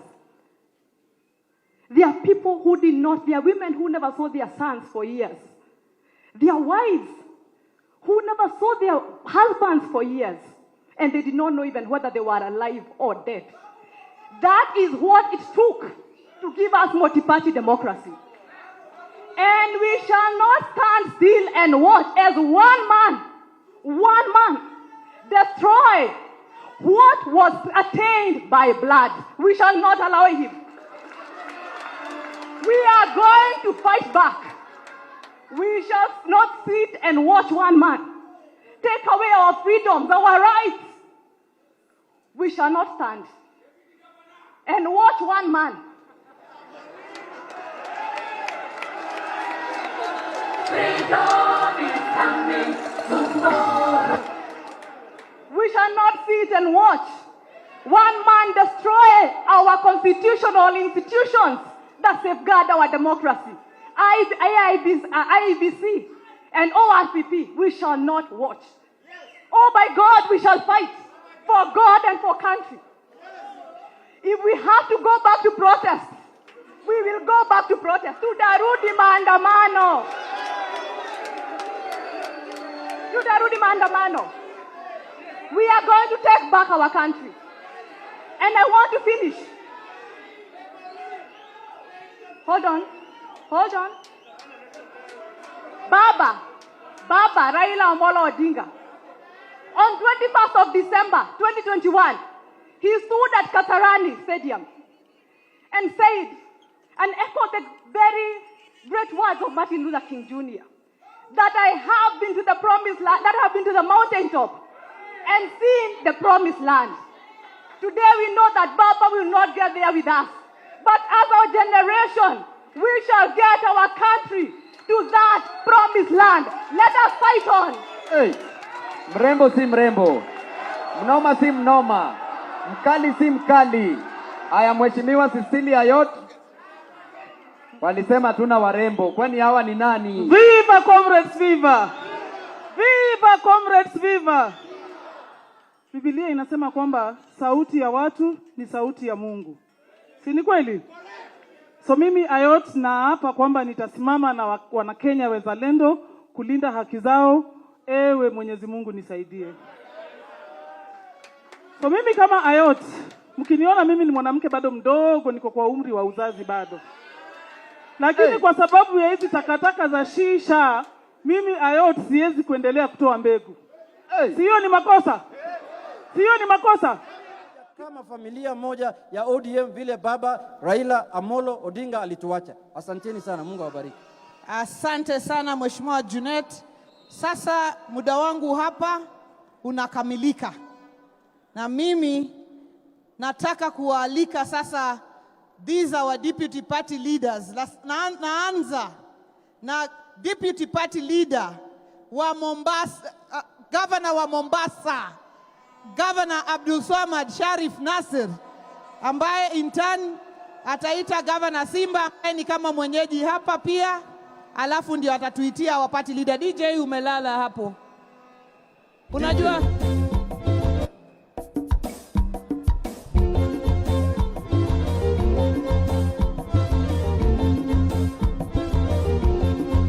haya.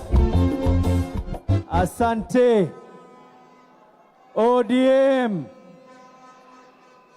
asante vuvuzela, asante, asante. Nitaomba vuvuzela zitulie. Asanteni wana ODM wenzangu. Leo hii katika ukumbi huu hatuko hapa kuandika historia. Nisikizeni kwa makini. Leo hii kalamu yenye kuandika historia inawekwa wino na wanachama wa ODM siku ya leo Ijumaa hapa katika hapa katika Jamhuri. Kwanza kuweza kuwapatia kongole, congratulate kila mmoja ambaye kwamba tumekuwa na yeye, na mimi nataka kuambia tukumbuke pale ambapo kwamba tulipotoka. The birth of ODM. ODM was born from the struggle of getting a new constitution. A constitution that believed in giving power to the people of this country. ODM, for far too long, we have been pursuing power for the people relentlessly. And in doing so, we have been called very, very many names. In pursuing power for our people, this party has been called sellouts. This party has been told that we have been divided. This party has been told that we have those who have decided not to be with us. This party has even been told that the leadership is old. But I want to tell you one thing. That is not news. Each and every one of those accusations were there. Even when our founding party leader, the late Raila Amolo Odinga, was in power, all those accusations were coming on our doorsteps. But we never ever stopped it being there to relentlessly pursue that power that deserves to go to the people of this country. Hii leo nataka kuambia kitu kimoja. Kuongea si udhaifu. Kuweza kuanza kuzungumza na wengine sio kwa tumeweza kusalimu amri, na kujipanga sio kwa tumeweza kuuza wa Kenya. I repeat this in English. Dialogue is never weakness. Engagement is not surrender. And strategy is not betrayal. ODM, over the years, has never been a party that believes in isolation. ODM has always been a party. Pre-election and post-elections, we have always been the ones that in the pursuit of going back again to giving power to the people, we have always believed in dialogue. Because it takes strength for you to be able to dialogue. Anyone can be able to stand up, hold a microphone, accuse, abuse, and speak anything else. But strength comes in making sure that despite however strong you are, you do not use a hammer to kill a fly. This party today has blessed me to be the deputy party leader. Mwenyezi Mungu amenibariki. Mimi niko hapa kwa lugha ya watu wa Mombasa, mimi ni kichuzi wa ODM.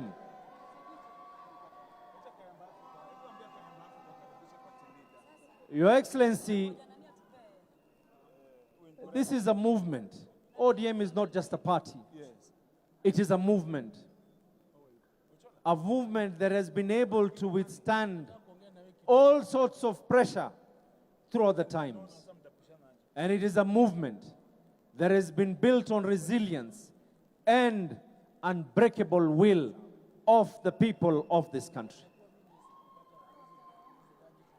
Your Excellency, as I pledged my support, unwavering support to the late party leader, Raila Amolo Odinga, in the interest of pursuing power for our people, today, in front of all the delegates and the true owners of the Orange Democratic Movement, today, Your Excellency, I pledge my loyalty to our new party leader, Daktari Oburu Odinga. I say this here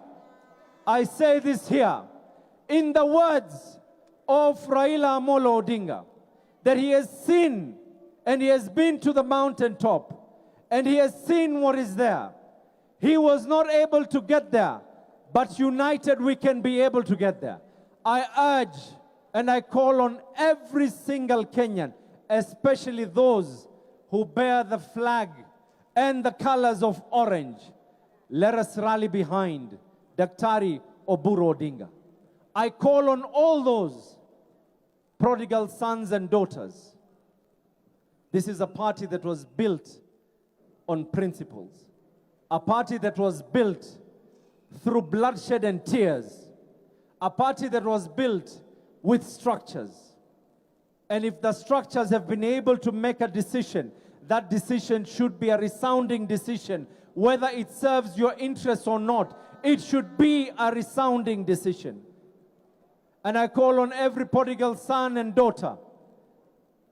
The owners of ODM have today declared that Daktari Oburu Odinga is our party leader to take us forward, and has declared today that Daktari Oburu Odinga shall take us and lead us through negotiations for a better Kenya.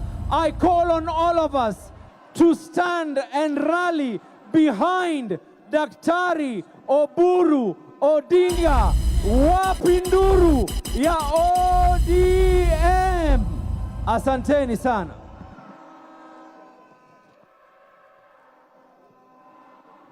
It is now my honor to welcome my colleague, my brother, Simba Arati, aweze kuja hapa na yeye aweze kuongea na baadaye aweze kumkaribisha party leader wetu.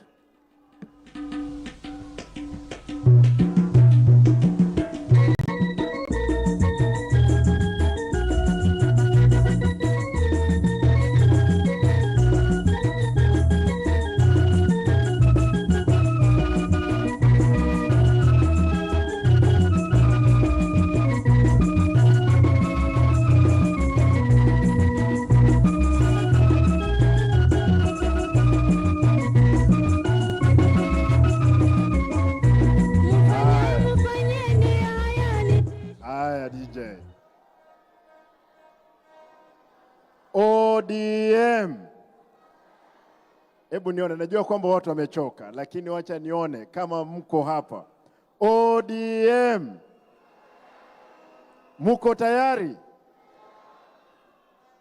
Kwanza party leader Daktari Oburu, congratulations mzee wa wewe leo kuhakikisha kwamba wewe ndio party leader wetu wa chama hiki. Nataka niseme ni kwa kwanza kwamba Mheshimiwa Oburu, kwa Biblia, wakati Moses, kwa sababu alikuwa ni mzee, wakienda vitani, Haron ni ndugu yake, wakiinua mikono juu, vita ilikuwa inaendelea. Moses alikuwa anachoka, mikono inarudi chini. Hawa vijana walishikilia yeye, wakapigana mpaka wakashinda vita. Usiwe na wasiwasi yoyote, tutashikilia mikono yako na tutapeleka chama mbele. Mnikubalie, najua watu wameuliza, tupe NDC, tupe NDC. Tumewapa ama hatujawapa? Hebu weka hiyo wimbo, wape vidonge ya.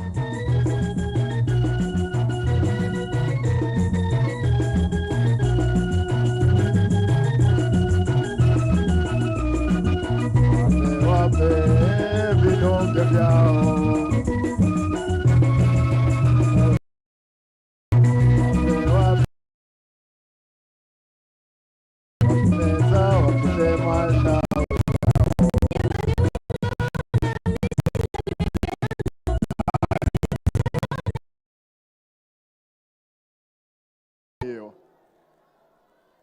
Hao wangwana ndugu zetu waliuliza tukawapea. Tulikuwa tunarejea kila mmoja katika mkongamano hii. Imefunguliwa, lakini ukija hata kanisani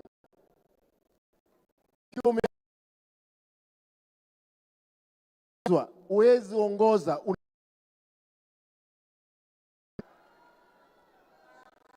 kwa hiyo yoyote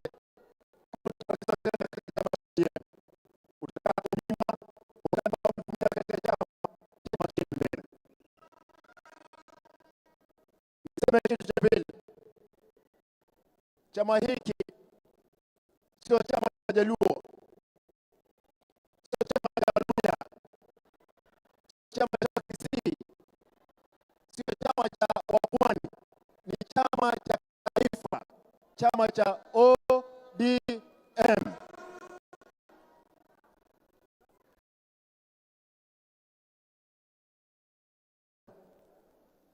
Tukiwa kule Migori, Mheshimiwa Joe Oparanya, Simba, hao wengine wote, chama hachezi kufa, na sisi tutahakikisha na ninyi nyote kwamba chama kimesimama imara. Wana ODM, mko tayari? Mko tayari? Niseme kitu cha tatu. Niseme nisiseme? Niseme. Najua wazungu wanasema nothing is easy as it looks. Everything takes longer than you expect. And if anything can go wrong, it will at the worst possible moment. For us, we will make it in this struggle. Nataka nirejelee yale Mheshimiwa Junet amesema. Discipline lazima ikuwe katika chama. Wewe umesema vizuri, sisi hata kama baba Oburu utaenda kunegotiate kuanzia na UDA, lazima tuheshimiane na wao. Eneo zetu zote ambazo ni wana ODM wakiguza tunabambuka. Mimi kama deputy party leader wenu, leo mmenipa hiyo nguvu. Nitahakikisha mahali mzee Oburu hawezi fika, mimi na Swamad na Mama Wanga tunakuja kwa hizo region zote, tukae tuongee mambo ya chama. Wacha nione Western, mko hapa ndani, mnakaribisha sisi kule Pwani, mnakaribisha sisi. Nyanza unajua ni nyumbani. Nyanza mko tayari? Nairobi je? eneo zote za nchi tutakanyaga kuhakikisha kwamba chama kimedumishwa. Mwisho, nataka niseme hivi. Unajua Mheshimiwa Ntimama the late alisema tutakanyagana kwa chama, tukanyagane, wale wa kuanguka wanaanguka nje, wale wanasimama wanasimama. Chama hiki lazima tutakitunza kwa vyovyote vile. Mnikubalie niulize swali moja tu. Niulize? Niulize. Kwani mimi ni mzee? Niko na karibu miaka 60 iliyobaki ndiposa nife katika mwaka wangu wa 100 kama Yesu hajarudi. Kwa hivyo miaka hii yote na hiki chama tutasimamisha. Wacha nione kwa kofia ni wangapi wanasema hatuwezi rudi nyuma, bado mapambano. Bado mapambano. Vijana msilale, jana msilale, bado mapambano. Mapambano. Wamama msilale, mama msilale, mapambano, mapambano, bado mapambano. Asanteni. Kabla sijamuita party leader, nataka niombe vijana wetu wote, security team yote, delegates wakitoka hapa ndani, na waomba nyote mtabaki hapa tuongee na nyinyi. Vijana na wale wote wa Nairobi mtabaki.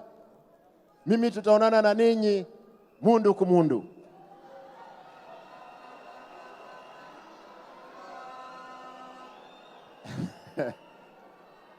Lakini naomba, mnataka power?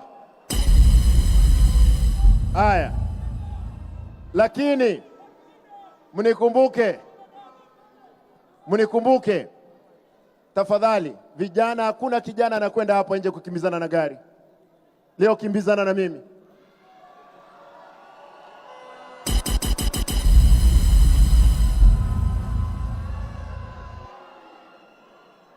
ODM hoye! Kwa hivyo delegates watatoka polepole. Wale wangwana wetu wote watabaki hapa, ndiposa tuzemezane kwa lugha ambayo tunaelewana nayo. Kwa hayo mengi, mimi nataka nichukue nafasi hii nimlete our party leader. Kila mtu asimame juu na kofia. Kayamba Afrika, tafadhali karibu tumkaribishe party leader. Abdulswamad, ukuje kuja na DJ.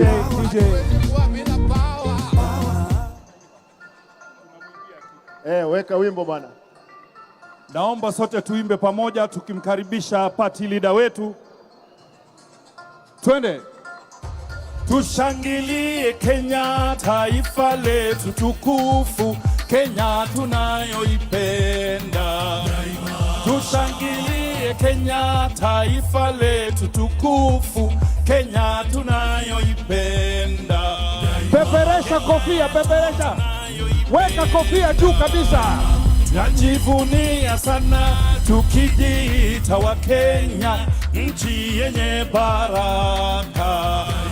Wajivunia sana tukijiita wa Kenya, nchi yenye baraka. Peperusha kofia kabisa, peperusha kabisa. Kenya makao yetu ni nchi ya usalama, kamwe hatutaiacha. Kenya makao yetu ni nchi ya usalama, kamwe hatutaiacha. Kamwe hatutaiacha. Unayependa Kenya ni yule mwenye kupenda haki kwa watu wote, haki kwa watu wote daima.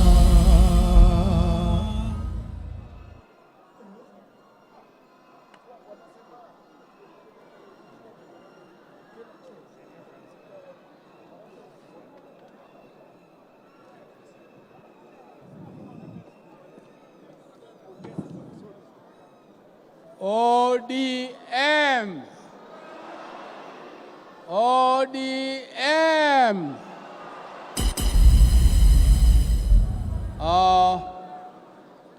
Leo nina furaha ambaye haina kifani. I want to first of all start by telling members that this is the first NDC after the loss of my dear brother Raila Amolo Odinga, who was the founder of this party, ODM. And I also want to take this opportunity to thank all members for the confidence they have conferred on me by electing me as the party leader of this great party, ODM. This is not a small thing. It is something which I'm now the second party leader of ODM. And ODM is 20 years old. It is one of the most resilient parties ever of this country. And it is the largest and the biggest party in, south of Sahara and north of River Limpopo. That is true, and it is a party which is fit to take power on its own. But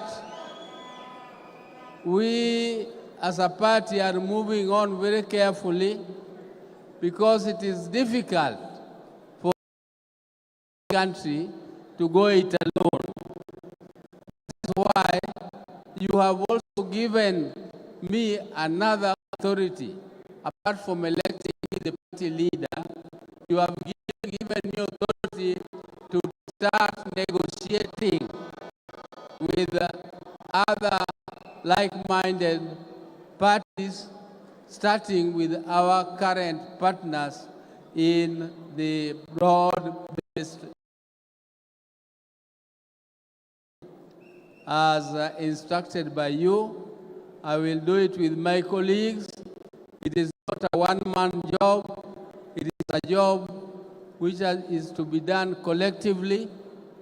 And I also want to take this opportunity to thank my colleagues, led by the party chair, Gladys Wanga, who have worked tirelessly to organize this particular convention. I was not part of the organizing team, and this team has done a wonderful job, and I congratulate them. And I also now want to tell you, my colleagues, members of ODM, that this party has a history.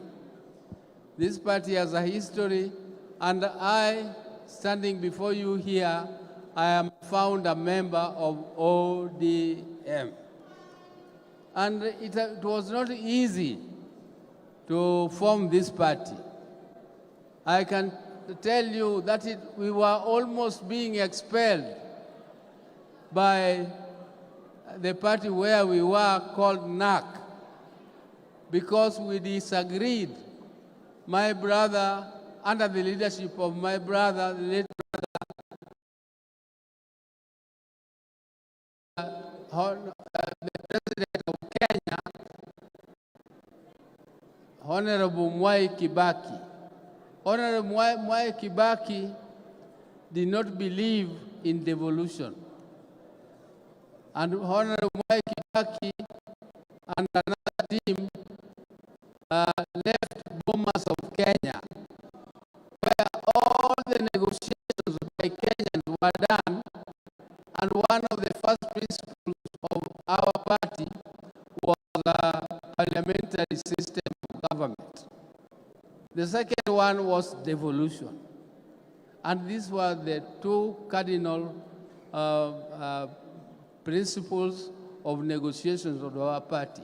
And if you people remember, the Honorable Odhiambo Mbai, who was a professor at the University of Nairobi and a specialist in devolution, was killed in the process. He was killed because he was the chair of devolution of the Technical Committee on Devolution.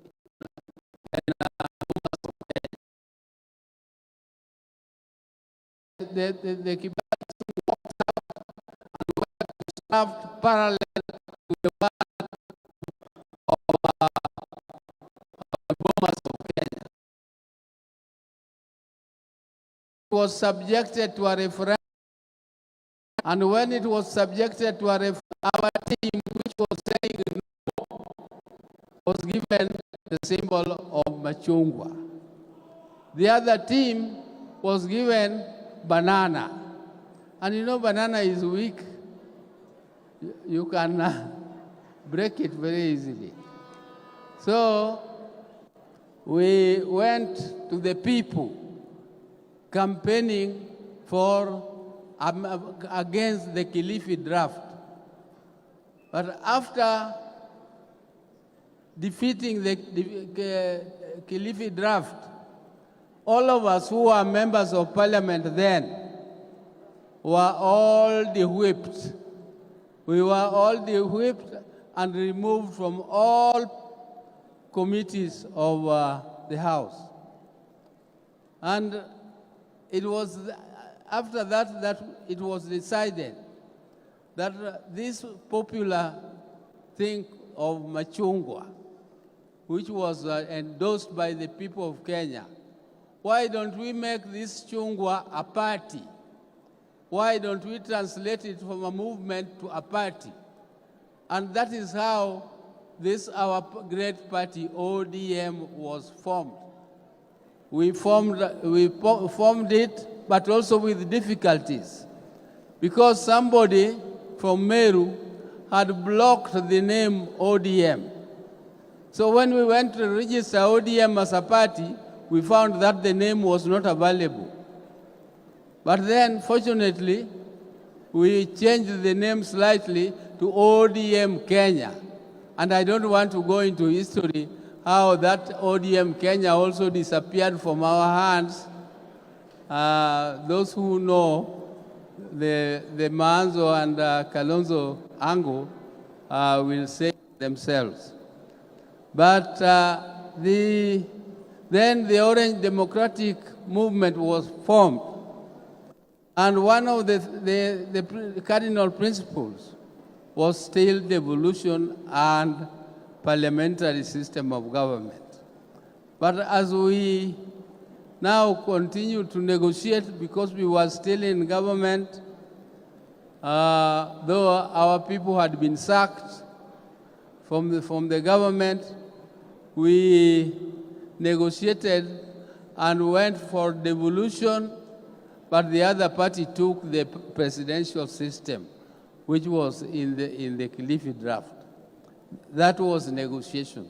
That is the spirit of negotiation, give and take, which ODM should continue with. We are going to continue with that principle of give and take and negotiation. We are not going to be stiff, and I want to tell my daughter here, Winnie, that we are not going to expel people. We are not going to be a party of expelling people. We are going to be a party of including people and asking them to come in. But we are also going to maintain democratic principles because we are a democratic party. A democratic party has structures, and when you are a leader and a policy maker in any of them, then you must democracy.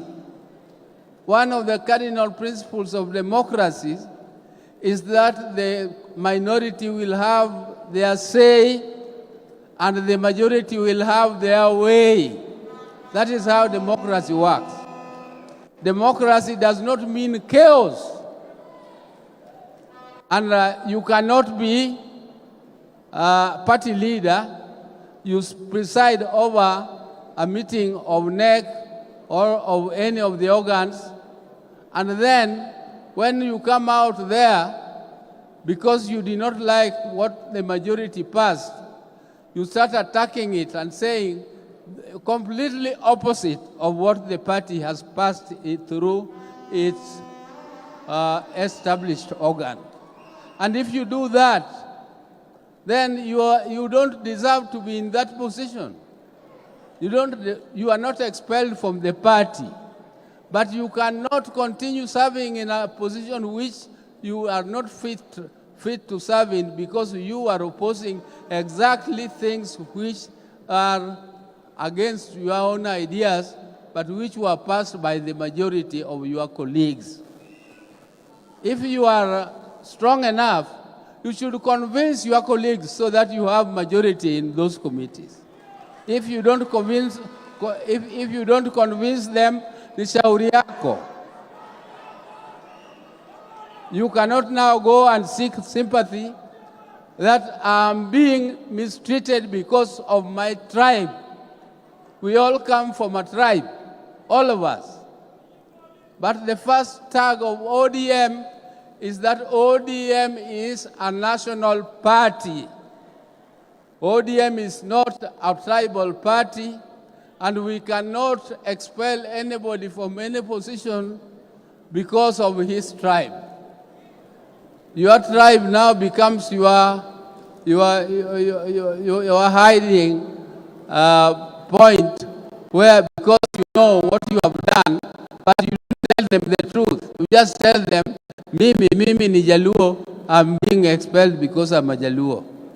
But you cannot. Our party cannot do anything like that because we have all tribes represented here in our party. In this hall, is there any tribe which is left out of this hall? I've heard all of them are represented here.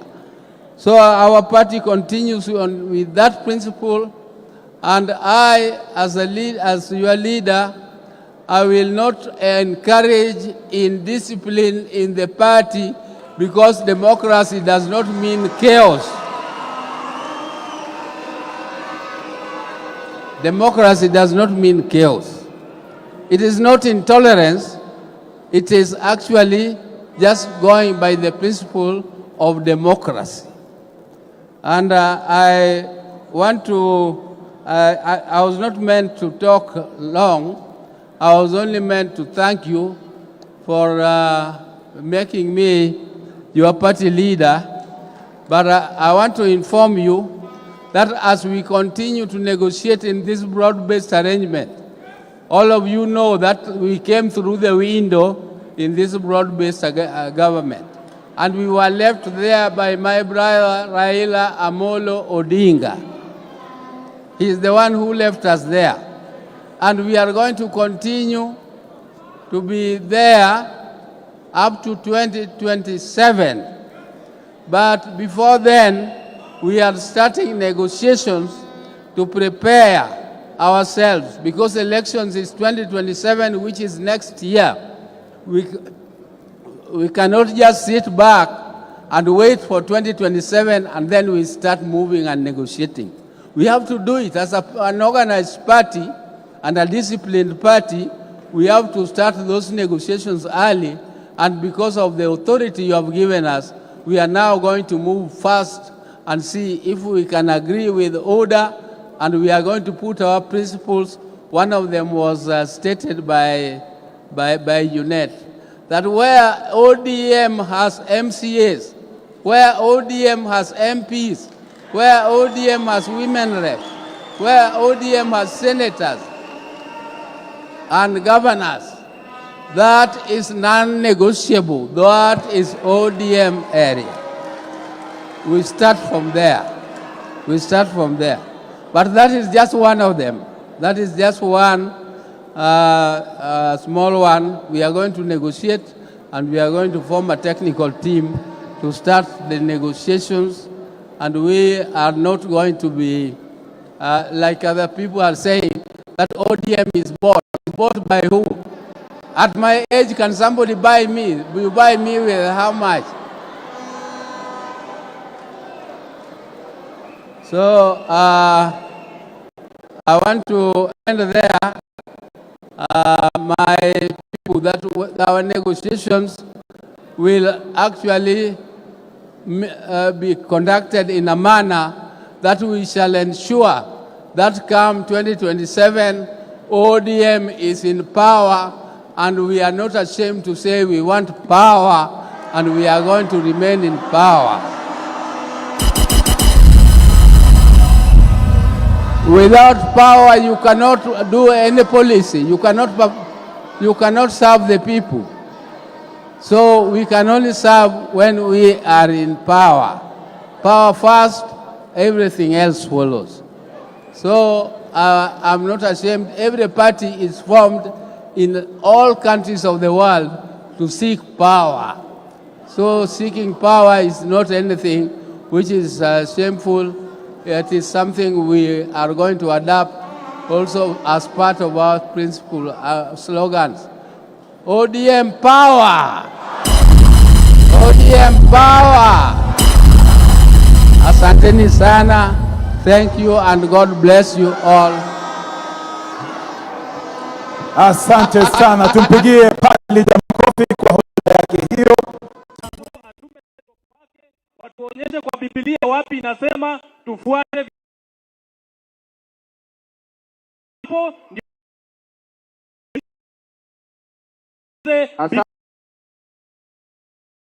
Mheshimiwa Opanga kutoka Siaya, kuja tu dakika moja Opanga. Na Mheshimiwa Nguru, hao mheshimiwa kutoka Siaya wanaweza ongea tu jambo moja tumalizie. Nguru ako wapi? Maliza mama.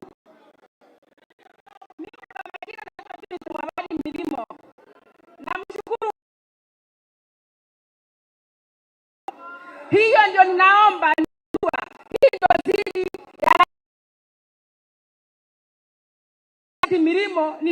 Nilikuwa siri ya Raila, coordinator Kenya mzima. Hata bodyguard wake wanajua vizuri. Baringo mimi ndio nilikuwa naenda siri ya Baringo. Mimi ndio niliweka ofisi ya chama Baringo. Mimi nilikana kwa chama nikijua Sifuna ndio siri ya baba. Sifuna siri ya baba. Asante. Asante mami. Opanga mheshimiwa kutoka Siaya. Huyo ndio wa mwisho. Vijana oye! Vijana oye! ODM! ODM!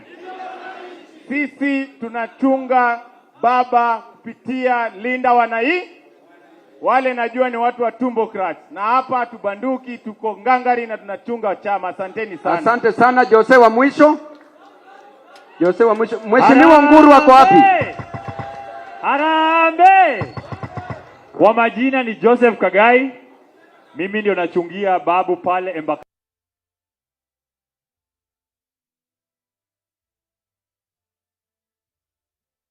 Asante sana. Sasa tumemaliza. Kama sijakuita kwa unyenyekevu nisamee. Mheshimiwa Oti kutoka Dandora, Embakasi North. ODM! ODM! Mimi nataka niambia hao viongozi wako hapa. Naona my governor from Siaya, Mheshimiwa Babu, hakuna uoga hapa. Tumeamua tunatoka, si ndio? Sisi tutachunga Nairobi. Ule mtu anafikiria sisi ni waoga, ajaribu. Asanteni sana. Wewe lazima upewe ticket.